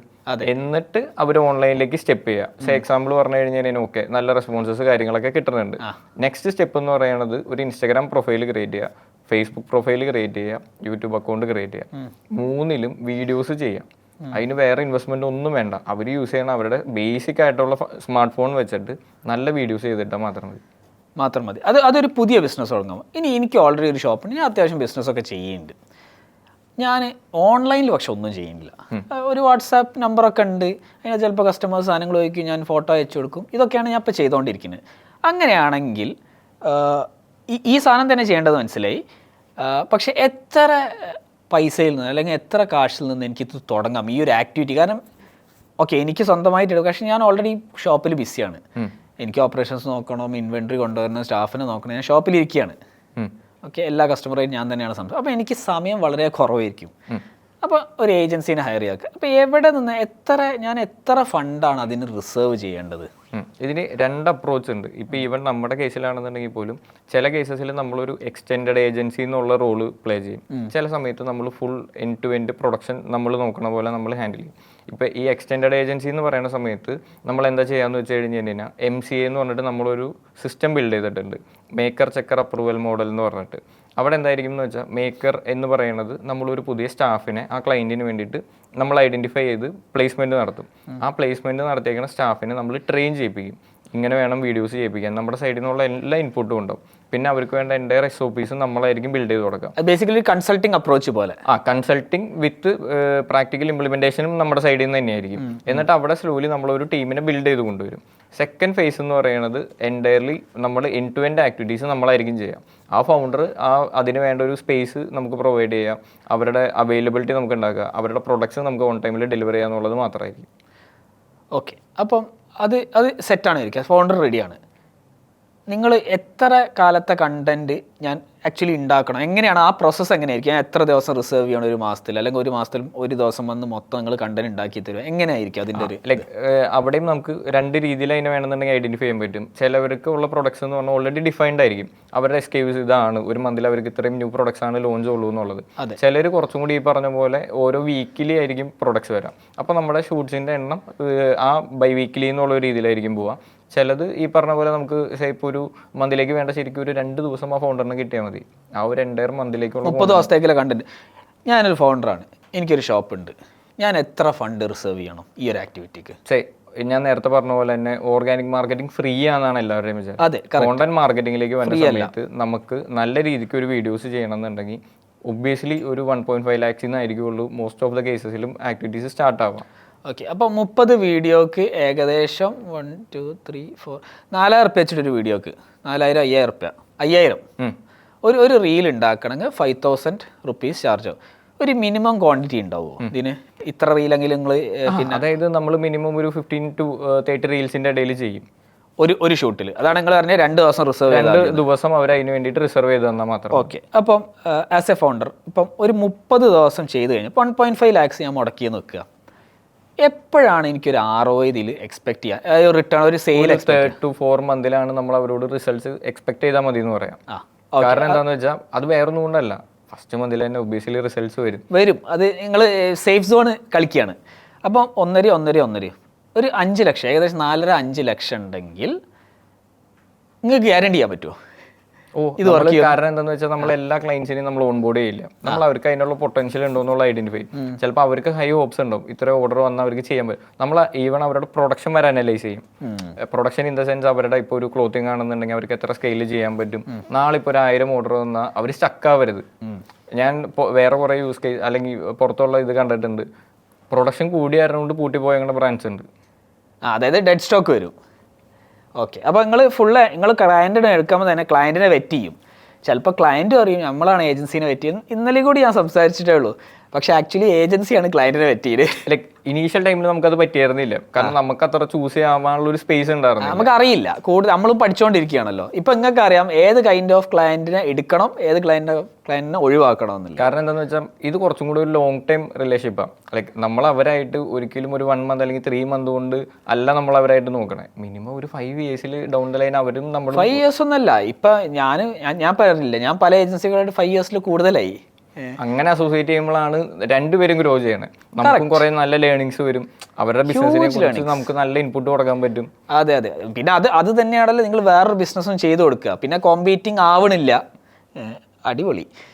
അപ്പോൾ ഒരു 1.5 ലക്ഷം 3 ലക്ഷം ഞാൻ ഇറക്കുകയാണെങ്കിൽ എവിടെയെങ്കിലുമൊക്കെ എത്തും. ഒബ്വിയസ്ലി എത്താൻ പറ്റും. പിന്നെ ഇത് സെൽഫായിട്ടും ചെയ്യാം. പക്ഷെ ഈ പറഞ്ഞ പോലെ അവരുടെ ടൈമിന് ഒരു വാല്യൂ ഉണ്ട്, നമ്മൾ ഫൗണ്ടറുടെ ടൈമിന് ഒരു വാല്യൂ ഉണ്ട്. നമ്മൾ എപ്പോഴും ഇപ്പം എടുക്കുന്ന ഒരു അപ്രോച്ച് എന്ന് പറഞ്ഞു കഴിഞ്ഞാൽ അവരുടെ ഇൻവോൾവ്മെന്റ് മാക്സിമം മിനിമൈസ് ചെയ്യാന്നുള്ളത്. നിങ്ങൾ നേരെ വരിക, എത്ര സമയം കൊണ്ട് നിങ്ങൾക്ക് ഒരു ഫൗണ്ടറെ ഒരു ഗ്രൂം ചെയ്ത് മീൻസ് ഒന്ന് സെറ്റ് ആവണമല്ലോ ഇതിന് വേണ്ടിയിട്ട്, എത്ര സമയം നോർമലി എടുക്കാറുണ്ട്? അതും നിങ്ങൾ വെറ്റ് ചെയ്യോ? അതും നമ്മൾ ഈ പറഞ്ഞ പോലെ മാക്സിമം അവരായിട്ട് സംസാരിക്കും. പിന്നെ ഇപ്പൊ ഓഫ്ലൈനിൽ അവൈലബിൾ ആയിട്ടുള്ളവരാ, ഇപ്പൊ നാട്ടിൽ തന്നെ ഉള്ളവരാണെന്നുണ്ടെങ്കിൽ നമ്മൾ അവരെ ചെന്ന് മീറ്റ് ചെയ്ത് അവരുടെ കുറച്ച് പോസിറ്റീവ്സ് ഉണ്ടാവും. അല്ലാന്നുണ്ടെങ്കിൽ ചിലപ്പോൾ അവർ ഷൈനസ് വന്നത് എവിടെയാണെന്നൊക്കെ അത് നമ്മുടെ ടീം അനലൈസ് ചെയ്തിട്ട് അതനുസരിച്ചുള്ള ഫുൾ സ്ക്രിപ്റ്റ് നമ്മൾ കൊടുക്കും. ഓക്കെ. അപ്പോൾ അത് സെറ്റാക്കി എടുക്കും. ഓക്കെ. അപ്പോൾ ഒരു ഫൗണ്ടർക്ക് മീൻസ് ഇതിൽ കൂടുതൽ ഇപ്പോൾ എന്താ വേണ്ടത്? നിങ്ങൾ അത്ര ഓക്കെ. നിങ്ങൾ ഫാഷൻ അല്ലാണ്ട് വേറെ എന്തൊക്കെ? പിന്നെ ഹെൽത്ത് കെയർ ആണ് നമ്മൾ കുറച്ചും കൂടെ ഇപ്പം അവിടെയും ഈ ഇൻഫോർടൈൻമെന്റ് എന്നുള്ള ഒരു കാറ്റഗറി നല്ല രീതിക്ക് യൂസ്ഫുൾ ആയ കാരണം കൊണ്ട് ഇപ്പം നമ്മൾ ഹെൽത്ത് കെയർ അത്യാവശ്യം സീരിയസ് ആയിട്ട് തന്നെ നോക്കുന്നുണ്ട്. ഹെൽത്ത് കെയർ പറയുമ്പോൾ എന്തായിരിക്കും അതിൻ്റെ ഒരു? ഇപ്പോൾ ഹോസ്പിറ്റൽസ് ആവാം, കാരണം ഡോക്ടേഴ്സിന് നല്ല ഇൻഫോർമേഷൻസ് പാസ് ഓൺ ചെയ്യാൻ പറ്റും. ഇപ്പോൾ എക്സാമ്പിൾ പറഞ്ഞു കഴിഞ്ഞാൽ ഒരു ഡിസീസോ അല്ലാന്നുണ്ടെങ്കിൽ ഒരു പർട്ടിക്കുലർ ഇഷ്യൂവിനെ കുറിച്ചിട്ട് എങ്ങനെയാണെന്നുള്ള അവയർനെസ് നമുക്ക് കൊടുക്കാൻ പറ്റും. ആ അവയർനെസ് തന്നെയാണ് അവരുടെ മാർക്കറ്റിംഗ്. അതെ, കറക്റ്റ്. അവയർനെസ് ആണ് മാർക്കറ്റിംഗ്. അപ്പോൾ നിങ്ങളൊരു ഡോക്ടറെ ഇരുത്തി അവരെ മൊത്തം ഷൂട്ട് ചെയ്ത് കാര്യങ്ങൾ തീർക്കും. ഏതെങ്കിലും റെഫറൻസ് ക്ലയൻസ് ഉണ്ടോ? ഇപ്പം നമ്മൾ ഓൺഗോയിങ് ആയിട്ട് സബൈൻ ഹോസ്പിറ്റൽ ചെയ്യുന്നുണ്ട്. പിന്നെ ഏതാണ് സബൈൻ ഹോസ്പിറ്റൽ എന്ന് പറഞ്ഞിട്ട് ഇപ്പൊ ലാസ്റ്റ് 1 month സ്പെല്ലിംഗ് എന്താണ്? SABINE സബൈൻ എന്ന് പറഞ്ഞാൽ സബൈൻ ഇവിടെ കൊച്ചിയിലെ ഹോസ്പിറ്റൽ, തൊടുപുഴ മൂവാറ്റുപുഴ സൈഡിലുള്ള ഒരു ഹോസ്പിറ്റൽ. ഓക്കെ. അപ്പോൾ അവർക്ക് ചെയ്യുന്നുണ്ട്. ബാക്കി 1-2 ക്ലയൻസ് ഉണ്ട്, ബട്ട് അത് നമുക്ക് ഡിസ്ക്ലോസ് ചെയ്യാനുള്ള ഇഷ്യൂസ് മനസ്സിലായി. അപ്പം ഇത് നിങ്ങൾക്ക് മോണിറ്റർ ചെയ്യാൻ എന്തെങ്കിലും ഒരു മെക്കാനിസം ഉണ്ടോ? നമ്മുടെ സിസ്റ്റംസ് കുറച്ച് ഡിഫൈൻഡ് ആണ്. എക്സാമ്പിൾ പറഞ്ഞു കഴിഞ്ഞാൽ നമ്മളൊരു ക്ലയന്റിനെ എടുക്കുമ്പോൾ തന്നെ നമ്മൾ സെറ്റ് ചെയ്തിട്ടുണ്ടാവും. ഈവൻ ദോ ക്ലയന്റ് നമുക്കൊരു ഇത് തന്നിട്ടില്ലെങ്കിൽ പോലും നമ്മൾ ഇന്റേണലി വെച്ചിട്ടുണ്ടാവും, ഇന്ന ടൈം പീരീഡിൽ ഇന്നതായിരിക്കണം അവരുടെ reach in terms of followers ഇത്രയായിരിക്കണം, അല്ലെങ്കിൽ ഇത്ര ഷെയർസ് ഉള്ള വീഡിയോസ് ഉണ്ടാവണം. അതൊക്കെ നിങ്ങൾ ഡിഫൈൻ ചെയ്ത്. പക്ഷെ നിങ്ങൾ ആ കൺവേർഷൻ റേറ്റ് അല്ലെങ്കിൽ എത്ര ലീഡ് വരുന്നുണ്ട് ഈ ഒരു സാധനം ട്രാക്ക് ചെയ്യുന്നുണ്ട്? ഇപ്പം നമ്മൾ ട്രാക്ക് ചെയ്യുന്നുണ്ട്. നമ്മൾ തന്നെ ഒരു ഓട്ടോമേഷൻ ഫേം ഇതിന്റെ കൂടെ തന്നെ നമ്മൾ റൺ ചെയ്യുന്നുണ്ട്, Grow 100x എന്ന് പറഞ്ഞിട്ട്. അവിടെ ഇപ്പം യൂസ് ചെയ്യുന്നത് സോഷ്യൽ മീഡിയ എൻഗേജ്മെന്റ് കംപ്ലീറ്റ്ലി നമ്മുടെ ടൂള് വെച്ചിട്ടാണ് അനലൈസ് ചെയ്യുന്നത്. ഓക്കെ. മാത്രമല്ല അത് ഓട്ടോമേറ്റഡും ആണ്. ഓട്ടോമേറ്റഡ് ആണ്. അപ്പം ലീഡ് വരുന്നത് തൊട്ടിട്ട്, പക്ഷെ കൺവേർഷനിൽ നിങ്ങൾക്ക് ഒരു റോളില്ലല്ലോ. അപ്പം ഒരു ലീഡ് വന്നു, ആ ലീഡ് ഇപ്പോൾ ഹോസ്പിറ്റലിൽ ഒരു ലീഡ് കൺവേർട്ട് ആയി, എങ്ങനെ നിങ്ങൾക്ക് അറിയാൻ കഴിയും? നമ്മൾ അവരായിട്ട് ഡിസ്കഷൻസ് ഉണ്ടാവും. മന്ത്ലി അവർ തന്നു കഴിഞ്ഞാൽ അറിയുള്ളൂ. ഇപ്പൊ എക്സാമ്പിൾ പറഞ്ഞ മാനേജ്മെന്റിന് നമ്മളത് കാണിക്കാൻ വേണ്ടല്ലോ, ഇത്രയും ലീഡ്സ് വന്നിട്ടുണ്ട്, എത്ര കൺവേർഷൻസ് വന്നിട്ടുണ്ട് എന്നുള്ളത് നമ്മളവിടെ ഓപ്പൺ ആയിട്ടുള്ള ഡിസ്കഷൻസ് ഉണ്ട്. കറക്റ്റ്. ROI ഉണ്ടെങ്കിലല്ല അൾട്ടിമേറ്റ്ലി ഇത് ചെയ്തിട്ട് കാര്യമുള്ളൂ. ഓക്കെ. അപ്പം ഇൻഫർടൈൻമെൻറ്റ് ഈസ് വർക്കിംഗ്. ഒരു ഹോസ്പിറ്റലിന് ചെയ്യുമ്പം അവർ ഹോസ്പിറ്റലിൻ്റെ പേരിൽ ചെയ്യണോ അല്ലെങ്കിൽ വേറൊരു പേജ് ഉണ്ടാക്കിയിട്ട് ഇപ്പം ഞാൻ ഇതിൻ്റെ മുമ്പ് കുറച്ച് കാലം മുമ്പാണ് ഒരു എത്നിക് ഫുഡ് കോർട്ട് പറഞ്ഞിട്ടൊരു പേജ് ഉണ്ടായിരുന്നു പണ്ട് ഫേസ്ബുക്കിൽ, അറിയോ? ശ്രദ്ധിച്ചിട്ടില്ല. അതിനകത്ത് ഫുള്ള് ഹെൽത്ത് കണ്ടന്റ് ആയിരുന്നു. അപ്പോൾ നമ്മൾ അങ്ങനത്തെ ഒരു ജനറൽ പേജ് ഉണ്ടാക്കണമായിരിക്കും നല്ലത്, അല്ലെങ്കിൽ നമ്മളെ ഹോസ്പിറ്റലിൻ്റെ ആ പേജ് തന്നെ ആയിരിക്കും നല്ലത്, അല്ലെങ്കിൽ രണ്ടും വേണോ? ഹോസ്പിറ്റലിൻ്റെ ഒരു പേജ് ക്രിയേറ്റ് ചെയ്യുന്നതായിരിക്കും നല്ലത്. കാരണം ആ ബ്രാൻഡ് അവയർനെസ് അല്ലെങ്കിൽ ആൾക്കാർക്ക് ഉള്ള ഒരു കണക്ട് എപ്പോഴും കൂടുതലായിരിക്കും. അല്ല, പക്ഷെ നമുക്ക് ഈ നിങ്ങൾ നേരത്തെ പറഞ്ഞ പോലെ ഓൾറെഡി ഹെൽത്ത് നിഷിൽ എന്തെങ്കിലും ബിൽഡ് ചെയ്ത് വെച്ച പേജുകൾ അക്വയർ ചെയ്ത് കഴിഞ്ഞാൽ പെട്ടെന്ന് കൂടുതൽ റിസൾട്ട് ഉണ്ടാക്കാൻ കഴിയും. പെട്ടെന്ന് കുറച്ചും കൂടെ ഇത് ചെയ്യാം, നമുക്കത് റീനെയിം ചെയ്തിട്ട് ഹോസ്പിറ്റലിൻ്റെ പേരിലേക്ക് മാറ്റാമല്ലോ വേണമെന്നുണ്ടെങ്കിൽ. ഹോസ്പിറ്റൽ അപ്പോൾ അവിടെ ഒരു യു സ്റ്റാർട്ട് ഫ്രം എന്താ പറയുക, സീറോയിൽ നിന്ന് അതെല്ലാം സ്റ്റാർട്ട് ചെയ്യുന്നത് അല്ല. പക്ഷേ ഇപ്പം നമ്മൾ കൂടുതലും പ്രിഫർ ചെയ്യുന്നത് ഫ്രം സീറോ സ്റ്റാർട്ട് ചെയ്യാനാണ് പ്രിഫർ ചെയ്യുക. കുറച്ചും കൂടി ഫിൽറ്റേർഡ് ഫോളോവേഴ്സ് ആയിരിക്കും. മാത്രമല്ല വൺസ് നമുക്കിപ്പോൾ ഒരു നീഷ് ക്രാക്ക് ചെയ്തേക്കണ കൊണ്ട് നമുക്ക് അറിയാം എന്താ ചെയ്യേണ്ടതെന്നുള്ളത്. കറക്റ്റ്. ഓക്കെ, ഇനി ഇതിന് റീച്ച് കൂട്ടാൻ നിങ്ങൾ വേറെ എന്തെങ്കിലും ടാക്ട്, ഇപ്പോൾ ഫൗണ്ടർ ലെഡ് ബ്രാൻഡിങ് പറഞ്ഞു, ഫൗണ്ടർ ലെഡ് മാർക്കറ്റിംഗ്. ഇപ്പം ഈവൻ നമ്മളെ ടെക് ഇൻഡസ്ട്രി ആണെങ്കിൽ പോലും, ഞാൻ ടെക് ഇൻഡസ്ട്രിയിൽ വളരെ സജീവമായിട്ടുണ്ട്, അതിലാണെങ്കിൽ പോലും എല്ലാവരും ഫൗണ്ടർ ലെഡ് ബ്രാൻഡിങ്, പക്ഷെ അത് കൂടുതലും ലിങ്ക്ഡിൻ ഫോക്കസ്ഡ് ആയിരിക്കും. അപ്പോൾ അതിൻ്റെ ഒരു നെക്സ്റ്റ് സ്റ്റെപ്പ് എന്തായിരിക്കും ഫൗണ്ടർ ലെഡ് ബ്രാൻഡിങ്ങിൻ്റെ? ഈ ഫൗണ്ടർ ലെഡ് ബ്രാൻഡിങ് അല്ല, എൻ്റെ കോണ്ടന്റ് മാർക്കറ്റിങ്ങിൻ്റെ ബേസ് എന്ന് പറയുന്നത് ഇൻസൈറ്റ്സ് ആണ്. ഇത് പക്ക ഡാറ്റ ഡ്രിവൺ ആയിട്ട് നടക്കുന്ന ഒരു ആക്ടിവിറ്റിയാണ്. ഈവൻ ദോ ക്രിയേറ്റിവിറ്റി ഇതിൻ്റെ ഒരു മേജർ പാർട്ടാണെന്നുണ്ടെങ്കിൽ പോലും ഇൻസൈറ്റ്സിൽ നിന്നാണ് നമുക്ക് ഈ ക്രിയേറ്റിവിറ്റിയിലേക്കുള്ള ഇൻപുട്സ് എടുക്കാൻ പറ്റുള്ളൂ. ഓക്കെ, അപ്പം അല്ല ഞാൻ ഇപ്പോൾ പറയുന്നത്, ഓക്കെ നിങ്ങൾ റീലിൽ കാര്യങ്ങളൊക്കെ ചെയ്യുന്നുണ്ട്, അതൊക്കെ ചെയ്ത് ഫൗണ്ടർ ചെയ്ത്, ഇനി ഇതിൻ്റെ ഒരു നെക്സ്റ്റ് സ്റ്റെപ്പ് സേ കൊളാബറേഷൻ ചെയ്യണോ അല്ലെങ്കിൽ വേറെ എന്തെങ്കിലും ആക്ടിവിറ്റി ചെയ്യണോ? ക്രോസ് പ്രൊമോഷൻസ് എപ്പോഴും വർക്കിംഗ് ആയിരിക്കും. അതായത് എക്സാമ്പിൾ പറഞ്ഞാൽ ഞാൻ ഒരു ഹെൽത്ത് ഇനീഷ്യലുള്ള ഒരാളായിരിക്കും, മേ ബി ഞാൻ ചിലപ്പോൾ ഒരു ഡയറ്റീഷ്യൻ ആയിരിക്കും, വേറൊരാളെന്ന് പറയുന്നത് ഒരു ഗൈനക്കോളജിസ്റ്റ് ആയിരിക്കും. എന്നാൽ രണ്ടുപേർക്കും അങ്ങോട്ടും ഇങ്ങോട്ടും വേണ്ട രണ്ട് ഓഡിയൻസും നമ്മുടെ കയ്യിലുണ്ട്. അവർ തമ്മിലുള്ളൊരു ഇൻട്രാക്ഷൻ അല്ലാന്നുണ്ടെങ്കിൽ ഒരു കൊളാബറേറ്റഡ് ആയിട്ടുള്ള ഒരു പോഡ്കാസ്റ്റോ അങ്ങനത്തെ ആക്ടിവിറ്റീസ് ഒക്കെ ചെയ്ത് നമുക്ക് ഓർഗാനിക്കലി തന്നെ ഇതിനെ ഗ്രോ ചെയ്ത് കൊണ്ടുപോകാൻ പറ്റും. രണ്ടും ഒരു പേഴ്സണൽ ബ്രാൻഡ് ആണെന്ന് വെച്ചാൽ അതിൻ്റെ ഇമ്പാക്റ്റ് വേറെ ആയിരിക്കും, രണ്ടുപേരും അസോസിയേറ്റ് ചെയ്യുക അല്ലേ? ഞാൻ കുറച്ചും കൂടി കണ്ടന്റിലേക്ക് ഡീപ്പായിട്ട് പോവാം. പിന്നെ ആ കണ്ടന്റ് ഒന്ന് എക്സ്പ്ലെയിൻ. ഇപ്പോൾ കണ്ടന്റ് പില്ലേഴ്സ്, ഓക്കെ, ഈ ഇന്ന കണ്ടന്റ് പില്ലർ 1 2 3 4 ഓരോ കണ്ടന്റ് പില്ലറിലും ഇതാണ് ചെയ്യുന്നത്, ഏകദേശം അതിൻ്റെ ഒരു ഐഡിയ തരും എങ്ങനെയാണ് ഈ കണ്ടന്റ് പില്ലേഴ്സ് വർക്ക് ചെയ്യുന്നത്. ഫാഷൻ ഇൻഡസ്ട്രി ഫാഷൻ എന്നുള്ള രീതിയിലോ അല്ലെങ്കിൽ ജനറിക് ആയിട്ട് വേണമെങ്കിൽ യൂസ് ചെയ്യാവുന്ന കുറച്ച് ഐഡിയാസ് ആണ്. ഓക്കെ, ഇപ്പോൾ എക്സാമ്പിൾ പറഞ്ഞു കഴിഞ്ഞു കഴിഞ്ഞാൽ പ്രൊഡക്റ്റിനെ തന്നെ നമ്മൾ ക്രിയേറ്റീവായിട്ട് എങ്ങനെ പ്ലേസ് ചെയ്യാം എന്നുള്ളത്. ഇപ്പോൾ വൈറാലിറ്റി എപ്പോഴും നല്ലത്. ഇപ്പോൾ എക്സാമ്പിൾ പറഞ്ഞാൽ അത് 2-3 സെൻസിൽ നമുക്ക് യൂസ് ചെയ്യാം. ഇപ്പം ട്രെൻഡിങ് ആയിട്ടുള്ള ഒരു മ്യൂസിക്കിനെ ഐഡന്റിഫൈ ചെയ്തിട്ട് അത് നമ്മുടെ കോണ്ടന്റിൽ യൂസ് ചെയ്താൽ അത് നമുക്കൊരു റീച്ച് കൊണ്ടുവരും. അതെ, സെയിം ടൈം നമ്മളൊരു ട്രെൻഡ് നടക്കുകയാണ്. ഇപ്പോൾ എക്സാമ്പിൾ പറഞ്ഞാൽ ഈ അടുത്ത് ഒരു ഇതുണ്ടായിരുന്നല്ലോ, മറ്റേ ബഫല്ലോ കിക്ക് ചെയ്യണതല്ലാന്നുണ്ടെങ്കിൽ അതിപ്പോഴും റൺ ആയിക്കൊണ്ടിരിക്കുന്നത്. അപ്പോൾ ഫസ്റ്റ് തന്നെ നമ്മൾ അതിലേക്ക് ജമ്പിൻ ചെയ്യണം. ആ ഒരു ട്രെൻഡ് വന്ന് അതിനെ ട്രെൻഡ് ജാക്കിംഗ് എന്ന് പറഞ്ഞിട്ട് തന്നെയുള്ള ഒരു ആക്ടിവിറ്റി ആണത്. ട്രെൻഡ് ജാക്കിംഗ്, അതായത് ഒരു ട്രെൻഡ് വന്നു എന്ന് കാണുമ്പോൾ തന്നെ നമ്മൾ അതിലേക്ക് ഫുൾ ഓൺ ഇറങ്ങാം. അത് ലിറ്ററലി നമ്മുടെ റീച്ചിനെ ഭയങ്കര ലെവലിലേക്ക് സ്കെയിൽ ചെയ്യാനായിട്ട് ഹെൽപ്പ് ചെയ്യും. പക്ഷെ അതിൻ്റെ അകത്ത് കുറേ മീൻസ് എനിക്ക് ഒരു ഡൗട്ട് ഉള്ളത്, കുറേ ജങ്ക് ഫോളോവേഴ്സ് കയറി വരൂലേ? ജങ്ക് ഫോളോവേഴ്സ് വരും, ബട്ട് അത് നമ്മളെ ഹെൽപ്പ് ചെയ്യണത് എവിടെയാണെന്ന് അറിയോ? അൽഗോറിതംസ് അല്ലാന്നുണ്ടെങ്കിൽ ഈ പ്ലാറ്റ്ഫോംസിന് നമ്മൾ റെലവെന്റ് ആണെന്നുള്ളൊരു ഫീൽ വരുത്തും. റെലവെന്റ് കണ്ടന്റ് വരെ പോസ്റ്റ് ചെയ്യേണ്ടതെന്നില്ല. ഓക്കെ, അപ്പോൾ അത് ട്രെൻഡ് ജാക്കിങ് മനസ്സിലായി. പക്ഷെ ആ ട്രെൻഡ് ജാക്കിങ്ങിൽ അത് അതേപോലെ ചെയ്യാം. പിന്നെ അടുത്ത പില്ലർ ട്രെൻഡ് ഫോളോ ചെയ്യാന്നുള്ള ഒരു കണ്ടന്റ് പില്ലർ അല്ലേ? ഓക്കെ, അത് എൻ്റയർലി നമ്മൾ എപ്പോഴും കൺസിസ്റ്റൻസിയിൽ തന്നെ പോകാൻ പറ്റണം. കാരണം എപ്പോഴും ട്രെൻഡ് ഒരു മാക്സിമം ഒരു 2 മന്ത് അല്ലെങ്കിൽ 3 മന്തിൽ കൂടുതൽ നിൽക്കില്ല. ഈവൻ ദോ അത് കണ്ടിന്യൂ ചെയ്ത് പോയാലും നമ്മൾ 3 മന്ത്സിനുള്ളിൽ അത് ചെയ്തിട്ടുണ്ടാവണം. ഇല്ലെങ്കിൽ അതിന് നമ്മൾ ഹോപ്പിൻ ചെയ്യരുത്. കറക്റ്റ്, എൻ്റയർലി അതിനെ പ്ലേസ് ചെയ്ത് മാറ്റാം. സെക്കൻഡ് ഇതെന്ന് പറയുന്നത് നമ്മളെപ്പോഴും എന്താ പറയുക, ഇൻഫോർടൈൻമെന്റ് രീതിയിലുള്ള വീഡിയോസ് ചെയ്യാം. അതായത് ആൾക്കാർക്ക് യൂസ്ഫുൾ ആയിട്ടുള്ള ആ പ്രൊഡക്റ്റിനെ കുറിച്ച് നമ്മൾ അവരുടെ പെയിൻ പോയിന്റ്സ് മനസ്സിലാക്കാം. കസ്റ്റമേഴ്സിന്റെ പെയിൻ പോയിന്റ്സ് ഐഡന്റിഫൈ ചെയ്തിട്ട് ഇപ്പോൾ ഒരു ബൊട്ടിക് കാണുന്നുണ്ടെന്നുണ്ടെങ്കിൽ അവരുടെ പെയിൻ പോയിന്റ്സ് ഉണ്ടാവും. ചിലപ്പോൾ ഇത്തിരി ഡാർക്ക് ഷെയ്ഡുള്ള ആൾക്കാർ എന്ത് കളർ ഡ്രസ്സ് ഇട്ട് കഴിഞ്ഞ് കഴിഞ്ഞാൽ അവർക്ക് ആപ്റ്റ് ആവും എന്നുള്ളത് ബാക്കിയുള്ളവർക്ക് അറിയില്ല. അപ്പോൾ അതിനെക്കുറിച്ച് നമ്മൾ വീഡിയോസ് ചെയ്തിട്ട് കൊടുക്കാം. പിന്നെ അതേപോലെ ഈ ഡ്രസ്സിനെ എങ്ങനെ മെയിൻറ്റെയിൻ ചെയ്യണമെന്ന് അറിയില്ല, ഷെൽഫ് ലൈഫ് എങ്ങനെയാണെന്ന് അറിയില്ല, അങ്ങനത്തെ കാര്യങ്ങൾ വേറെ എയർ വന്നാൽ തന്നെ അതിനെങ്ങനെ ഇത് ചെയ്യണം എന്നുള്ളത്. അതിൻ്റെ ഗുണം എന്ന് പറഞ്ഞു കഴിഞ്ഞ് കഴിഞ്ഞാൽ നമ്മുടെ പ്രൊഡക്റ്റ് ഷെയർ ചെയ്തില്ലെങ്കിൽ പോലും നമ്മുടെ ആ വീഡിയോസ് അവർ മാക്സിമം അവരുടെ ഫ്രണ്ട്സിലേക്കോ അല്ലെങ്കിൽ ലൈക്ക് മൈൻഡഡ് ആയിട്ടുള്ള ആൾക്കാരിലേക്ക് ഷെയർ ചെയ്ത് കൊടുക്കും. അത് രണ്ടാമത്തെ സെറ്റ് ഓഫ് വീഡിയോസ്. മൂന്നാമത്തെ നമ്മുടെ പ്രൊഡക്റ്റിനെ ആൾക്കാർക്ക് മനസ്സിലാവണം. ഇപ്പോൾ എക്സാമ്പിൾ പറഞ്ഞു കഴിഞ്ഞ് കഴിഞ്ഞാൽ എന്തുകൊണ്ടാണ് ഒരു ഫൗണ്ടർ ലെഡ് ബിസിനസ്സും സ്റ്റുഡിയോയും തമ്മിലുള്ള ഡിഫറൻസ്? സ്റ്റുഡിയോയിൽ വന്നു കഴിഞ്ഞ് കഴിഞ്ഞാൽ അവിടെ ആരുമായിട്ട് അവർക്ക് കണക്ട് ചെയ്യാനില്ല, അല്ലെങ്കിൽ അവരെ പോലെയുള്ള ഒരാൾ അത് ഇട്ട് കാണുന്നില്ല. അപ്പോൾ നമ്മൾ എന്താ പറയുക, എപ്പോഴും ഈ ഫൗണ്ടർ ലെഡ് ബിസിനസ്സിൻ്റെ ഒരു ഡ്രോബാക്കും കൂടിയാണത്. ആ ഫൗണ്ടറിനെ പോലെ ഇരിക്കുന്നവരായിരിക്കും മോസ്റ്റ്ലി അവരുടെ കസ്റ്റമേഴ്സ്. അല്ലാന്നുണ്ടെങ്കിൽ അതേപോലെ ആവണം എന്ന് ആഗ്രഹമുള്ളവരായിരിക്കും അവരുടെ കസ്റ്റമേഴ്സ്.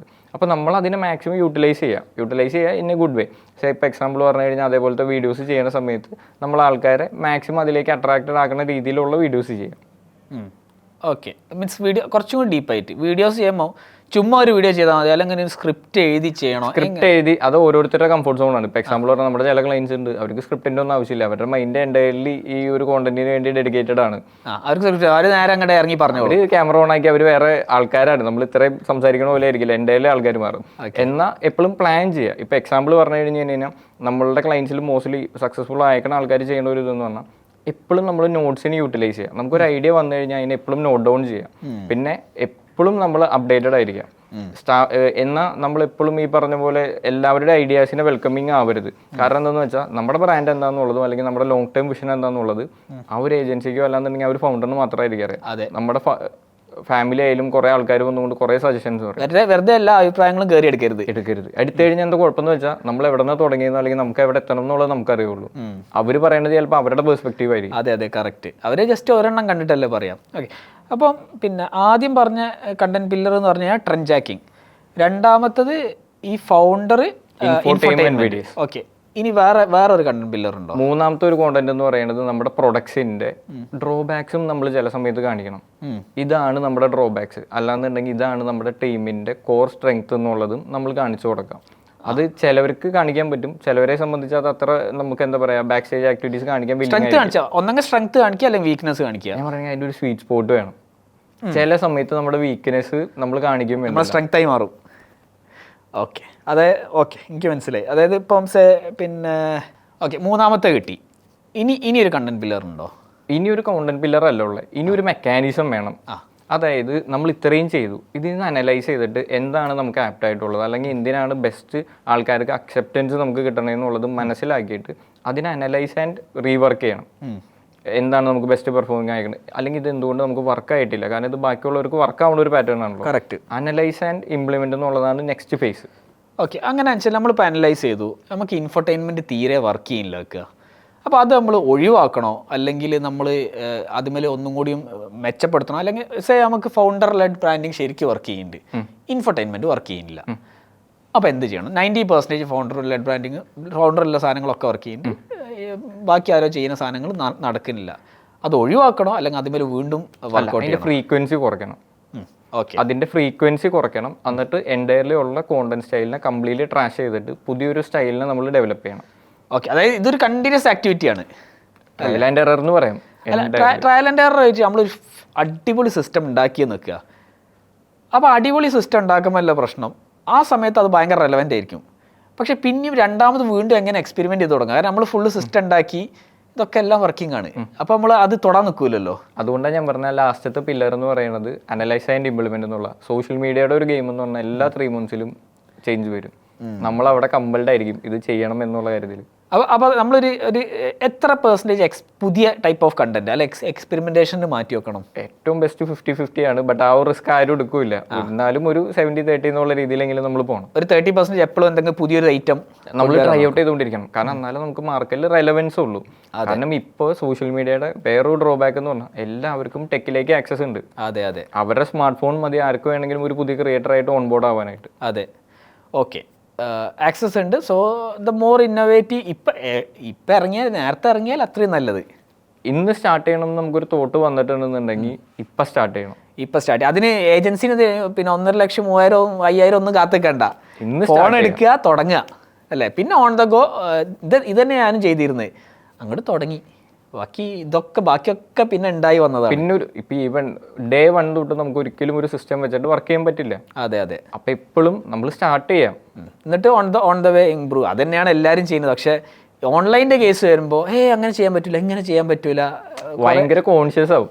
ഈ കോൺഷ്യസ് ആവണേൻ്റെ വേറെ കുഴപ്പം എന്ന് പറഞ്ഞു കഴിഞ്ഞാൽ അവർ തിങ്ക് ചെയ്യുന്ന സമയത്ത് മിനിമം ഒരു 5 പേര് പുതിയ സ്റ്റോർ തുടങ്ങിയിട്ടുണ്ടോ. കറക്റ്റ്. അപ്പോൾ you are losing an opportunity. ഇപ്പം പിന്നെ ഞാൻ ഈവൻ പറയാറ്, പിന്നെ ഇപ്പോഴും ആൾക്കാരുണ്ട് പിന്നെ ഇൻവെസ്റ്റ്മെൻറ്റ് എടുക്കും സ്റ്റോർ തുടങ്ങാനാണ്. നിങ്ങൾക്ക് ഓൺലൈൻ തുടങ്ങിയാൽ പോരെ, 2 വീഡിയോ ഇട്ടാൽ പോരെ. അതിന് തയ്യാറല്ല. എന്നാലോ 1 കോടി 2 കോടിയൊക്കെ സ്റ്റോറിന് മുടക്കാൻ തയ്യാറാണ്. അതാണ് വേറെ കേസ്. ആർക്കും ഓൺലൈൻ്റെ പൊട്ടൻഷ്യലിനെ കുറിച്ച് അത്ര അവെയർ അല്ല. ഇപ്പം നമ്മുടെ ഈ ഇക്കോം കമ്മ്യൂണിറ്റിയിലൊക്കെ വന്നപ്പോൾ എനിക്ക് മനസ്സിലായത് അവിടെ ആ ലൈക്ക് മൈൻഡഡ് ആയിട്ടുള്ള ആൾക്കാർ എന്ന് പറഞ്ഞാൽ അത് ഏർലി ടൈമിൽ തന്നെ ഐഡന്റിഫൈ ചെയ്തേക്കുന്ന ആൾക്കാരാണ്.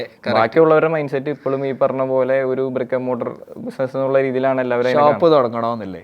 പക്ഷേ എത്രയോ ബിസിനസ്സുകൾ ഞാൻ ഓൺലൈനിൽ ചെയ്യുന്നു കാണുന്നുണ്ട്. അത് വെറും ഒരു ഇൻസ്റ്റാഗ്രാം പേജ് ആയിരിക്കും. അതായത് അവർ ആദ്യം ബിസിനസ് ഉണ്ടാക്കിയാണ് സംസാരിക്കുക. ഓക്കെ, അപ്പോൾ നിങ്ങൾ വൂക്കമേഴ്സിലാണ് ഇപ്പം നമ്മൾ സംസാരിച്ച അഖിൽ പറഞ്ഞ് ഷോപ്പിഫൈയിലേക്ക് മൈഗ്രേറ്റ് ചെയ്തുകൊണ്ട് നിൽക്കുകയാണ്. ഇതിൻ്റെ ഒരു സ്പെസിഫിക് റീസൺ ഉണ്ടായിരുന്നു ഷോപ്പിഫൈയിലേക്ക് മൈഗ്രേറ്റ് ചെയ്യാൻ ഉദ്ദേശിക്കുന്നത്? ഒന്ന് ഈ പറഞ്ഞ പോലെ ഇനിയൊരു 3 months ഇൻസ്റ്റാഗ്രാം, ഫേസ്ബുക്ക്, വാട്സപ്പ് ഈ 3 പ്ലാറ്റ്ഫോംസിൽ തന്നെ വരാൻ പോണ മേജർ ഷിഫ്റ്റ് എന്ന് പറഞ്ഞു കഴിഞ്ഞാൽ ചാറ്റ് കോമേഴ്സ് കുറച്ചും കൂടെ സ്കെയിൽ ആവാൻ പോകുന്നുണ്ട്. കറക്റ്റ്, ഒരു ഡൗട്ടും ഇല്ല. അപ്പം ആ ഒരു പർട്ടിക്കുലർ ഫേസിൽ വരുമ്പോൾ വൂക്കോമേഴ്സിന് സപ്പോർട്ട് ഭയങ്കര കുറവാണ്. ലൈക്ക് ഇപ്പോൾ എക്സാമ്പിൾ പറഞ്ഞാൽ ഇൻസ്റ്റാഗ്രാമിൽ ഷോപ്പ് ഫീച്ചർ നമുക്ക് കിട്ടണമെന്നുണ്ടെങ്കിൽ ഏറ്റവും ഈസി വേ എന്ന് പറയുന്നത് ഷോപ്പിഫൈ സൈറ്റിനാണ്. ഈസി ആയിട്ട് ഇൻ്റഗ്രേറ്റ് ആവും. ഓക്കെ, അപ്പോൾ നിങ്ങൾ കുറച്ചും കൂടി ലോങ് ടേമിൽ നമ്മൾ പ്ലാൻ ചെയ്യുമ്പോൾ നമുക്ക് സ്കെയിൽ ചെയ്യണം എന്നുണ്ടെന്നുണ്ടെങ്കിൽ ചാറ്റ് കോമേഴ്സ് നമുക്കൊരു വലിയ ഫാക്ടറായിട്ട് തന്നെ വരും. ഇപ്പോൾ വാട്സപ്പിൻ്റെ ബീറ്റ വേർഷൻ ഇപ്പം എനിക്ക് ആക്സസ് കിട്ടിയായിരുന്നു. അപ്പോൾ അവിടെ ആയാലും വാട്സപ്പിൻ്റെ ഉള്ളിലുള്ള ആ ഒരു വെബ് വ്യൂ എന്ന് പറഞ്ഞാൽ നമുക്ക് വെബ്സൈറ്റിൻ്റെ ആവശ്യമില്ല. കറക്റ്റ്. അപ്പോൾ ചിലപ്പം ഷോപ്പിഫൈ തന്നെ റീപ്ലേസ് ആയി പോയേക്കാം. പക്ഷേ ഇപ്പം നിങ്ങൾ കാണുന്നത് വൂക്കമേഴ്സ്. അപ്പോൾ എത്ര സ്റ്റോഴ്സ് നിങ്ങൾ ഇപ്പോൾ മൈഗ്രേറ്റ് ചെയ്യും? നമ്മളിപ്പോൾ ഒരു 5 സ്റ്റോഴ്സിൻ്റെ വർക്ക്സ് ഇപ്പോൾ റൈറ്റ് നൗ നടന്നുകൊണ്ടിരിക്കുന്നുണ്ട്. ഇതൊക്കെ ഏത് സ്കെയിലിൽ എത്ര നമ്പർ ഓഫ് ഓർഡേഴ്സ് ചെയ്യുന്ന സ്റ്റോഴ്സ് ആണ്? മോസ്റ്റ്ലി ആവറേജ് നോക്കിക്കഴിഞ്ഞാൽ ഒരു 15,000 ഓർഡേഴ്സ് ചെയ്യുന്ന ആൾക്കാരാണ്, പെർ മന്ത് ചെയ്യുന്ന ആൾക്കാരാണ്. ഓക്കെ. അപ്പോൾ ഇപ്പം നിങ്ങൾ ഇതിനൊക്കെ ഒരു ഡെവലപ്പർ വെച്ചതാണോ? എങ്ങനെയാണ് ഇപ്പം മെയിൻറ്റെയിൻ ചെയ്യുന്നത്? ഇപ്പോൾ ഇൻഹൗസ് ടീമിനെ ബിൽഡ് ചെയ്തുകൊണ്ടിരിക്കുകയാണ്. പ്ലസ് നമ്മൾ പുറത്തുനിന്നുള്ള സോഫ്റ്റ്വെയർസും കൂടി യൂസ് ചെയ്യുന്നുണ്ട്. അതായത് ഇപ്പോൾ എക്സാമ്പിൾ പറഞ്ഞു കഴിഞ്ഞാൽ നമ്മുടെ വാട്സപ്പ് ഓട്ടോമേഷൻസിനാണെന്നുണ്ടെങ്കിൽ നമ്മൾ പുറത്തുനിന്നുള്ള സോഫ്റ്റ്വെയർസ് യൂസ് ചെയ്യുന്നുണ്ട്. Okay, done. അപ്പോൾ ഇൻഹൗസ് ടീം, ഇപ്പോൾ ഡെവലപ്മെന്റ് ടീം നിങ്ങൾക്ക് എത്ര ഉണ്ട്? എത്ര ടെക് ടീം? ഇപ്പം നമുക്ക് ആകെ 3 പേരാണ് നമുക്ക് ആ ഡെവലപ്മെന്റ് ഫേസിലേക്ക് ആവശ്യമുള്ളതുള്ളൂ. അപ്പോൾ നിങ്ങൾ നോക്കുന്നത് ഷോപ്പിഫൈ ഒന്നും കൂടി ഈസി ആവും, കാര്യങ്ങളൊക്കെ ഒന്നും കൂടി സ്മൂത്ത് ആവും, പെട്ടെന്ന് മൂവ് ചെയ്യാൻ പറ്റും. കാത്തുക്കണ്ട, ഡെവലപ്പ് ചെയ്യാൻ കാത്തുക്കണ്ട. ഓക്കെ, കാരണം ഒരു ഡ്രാഗ് ആൻഡ് ഡ്രോപ്പ് ആണ്. ലൈക്ക് ഇപ്പോൾ എക്സാമ്പിൾ പറഞ്ഞു കഴിഞ്ഞാൽ ഷോപ്പിഫൈയുടെ ആ ഒരു ഇതെന്ന് പറഞ്ഞാൽ ഇവൻ വൂക്കോമേഴ്സ് അങ്ങനെയൊക്കെ ആണെന്നുണ്ടെങ്കിൽ പോലും ഷോപ്പിഫൈ കുറച്ചും കൂടെ കമ്പാരിറ്റീവ്ലി ഈസി ആയിട്ട് എനിക്ക് ഫീൽ ചെയ്ത് ഭയങ്കര ഈസി ടു യൂസ് ആണ്. അതായത് ഞാൻ നോക്കിക്കഴിഞ്ഞാൽ 10,000 ആപ്പുകൾ ഉണ്ട്. അപ്പോൾ എന്ത് യൂസ് കേസ് നമുക്ക് എന്ത് സാധനം ചെയ്യണമെങ്കിൽ എന്തെങ്കിലും ഒരു സൊല്യൂഷൻ അവൈലബിൾ ആയിരിക്കും ഓൾറെഡി. പക്ഷെ ബാക്കിയുള്ളതിൽ ഭയങ്കര പാടാണ്. ഈ ഡെവലപ്പർ അത് കണ്ടുപിടിക്കണം, അവർ ഇൻ്റഗ്രേറ്റ് ചെയ്യണം. അപ്പോൾ എന്ത് സംഭവിക്കും? ഈ സെയിൽസിനെയാണ് അത് എഫക്ട് ചെയ്യുന്നത്. പിന്നെ ഡൗൺ ടൈം ഞാൻ ലൈക്ക് ഇപ്പം അനലൈസ് ചെയ്ത് വെച്ചിട്ട് ഡൗൺ ടൈം ഭയങ്കര കുറവാണ് ഷോപ്പിഫൈക്ക്. ഡൗൺ ടൈം ഇല്ല, എനിക്ക് hardly get a down time. വൂക്കോമേഴ്സിനെ സംബന്ധിച്ച് ഡൗൺ ടൈം കുറച്ച് നിങ്ങൾ സ്വന്തം സെർവേഴ്സിലാണ് ഹോസ്റ്റ് ചെയ്യുക. അപ്പോൾ ഒരു ഡെവലപ്പർ തന്നെ അത് നോക്കണം. അത് ഭയങ്കര പ്രശ്നമാണ്. കാരണം നമ്മൾ ആഡുകളൊക്കെ ചെയ്യുന്നുണ്ടാവും, ഇപ്പോൾ കണ്ടന്റ് ചെയ്ത് കഴിഞ്ഞിട്ട് അപ്പോൾ ആ കണ്ടന്റ് ചെയ്യുന്ന സമയത്തായിരിക്കും ഒരാവശ്യമില്ലാണ്ട്. കറക്റ്റ്, എന്തിനാണ് ആ റിസ്ക് എടുക്കണേ? മാക്സിമം നമ്മളെ സംബന്ധിച്ച് എന്താണ് സ്പീഡിൽ ഓടാൻ എനിക്ക് തോന്നുന്നു ഷോപ്പിഫൈ നല്ല. ഞാനും തന്നെയാണ് കണ്ട്. അതായത് പിന്നെ ഒന്നിനൊരു റോഡ് ബ്ലോക്കും ഇല്ല. ഇന്ന് വിചാരിച്ചാൽ ഇപ്പം നടത്താൻ കഴിയും. 10 minutes ശരിക്കും ഒരു സ്റ്റോർ നമുക്ക് ലൈവ് ആക്കാൻ പറ്റും. കറക്റ്റ്. ഓക്കെ, നമുക്ക് ഞങ്ങളായിട്ട് തുടങ്ങി വെച്ചൊരു ബ്രാൻഡാണ് പിന്നെ ബ്ലൂ ടൈഗ, VKC ബ്രാൻഡാണ്. പിന്നെ അവർ പുതിയൊരു സാധനം ഇറക്കിയിട്ടുണ്ട്, ടെക് വെയർ. ഇതെന്താ ഓഫീസ് ജോഗേഴ്സ്, പക്ഷെ ഇട്ട് കഴിഞ്ഞാൽ ഇറ്റ് വിൽ ലുക്ക് ലൈക്ക് എന്താ പറയുക, ഒരു ഓഫീസ് വെയർ പോലെ ഉണ്ട്. So thank you for coming. This is a gift for you, sponsored by Blue Tyga. Thank you Akhil. കുറേ പഠിച്ച് അടുത്ത എപ്പിസോഡിൽ കുറച്ചുകൂടി കൂടുതൽ പഠിക്കും. അപ്പോൾ കഴിഞ്ഞ എപ്പിസോഡിൽ പറഞ്ഞ പോലെ നിങ്ങളൊക്കെ കാണുന്നുണ്ട്, സബ്സ്ക്രൈബ് ചെയ്യാൻ മറക്കുന്നുണ്ട്. അത് മറക്കണ്ട, please do subscribe. Until we meet on the next episode. Thank you.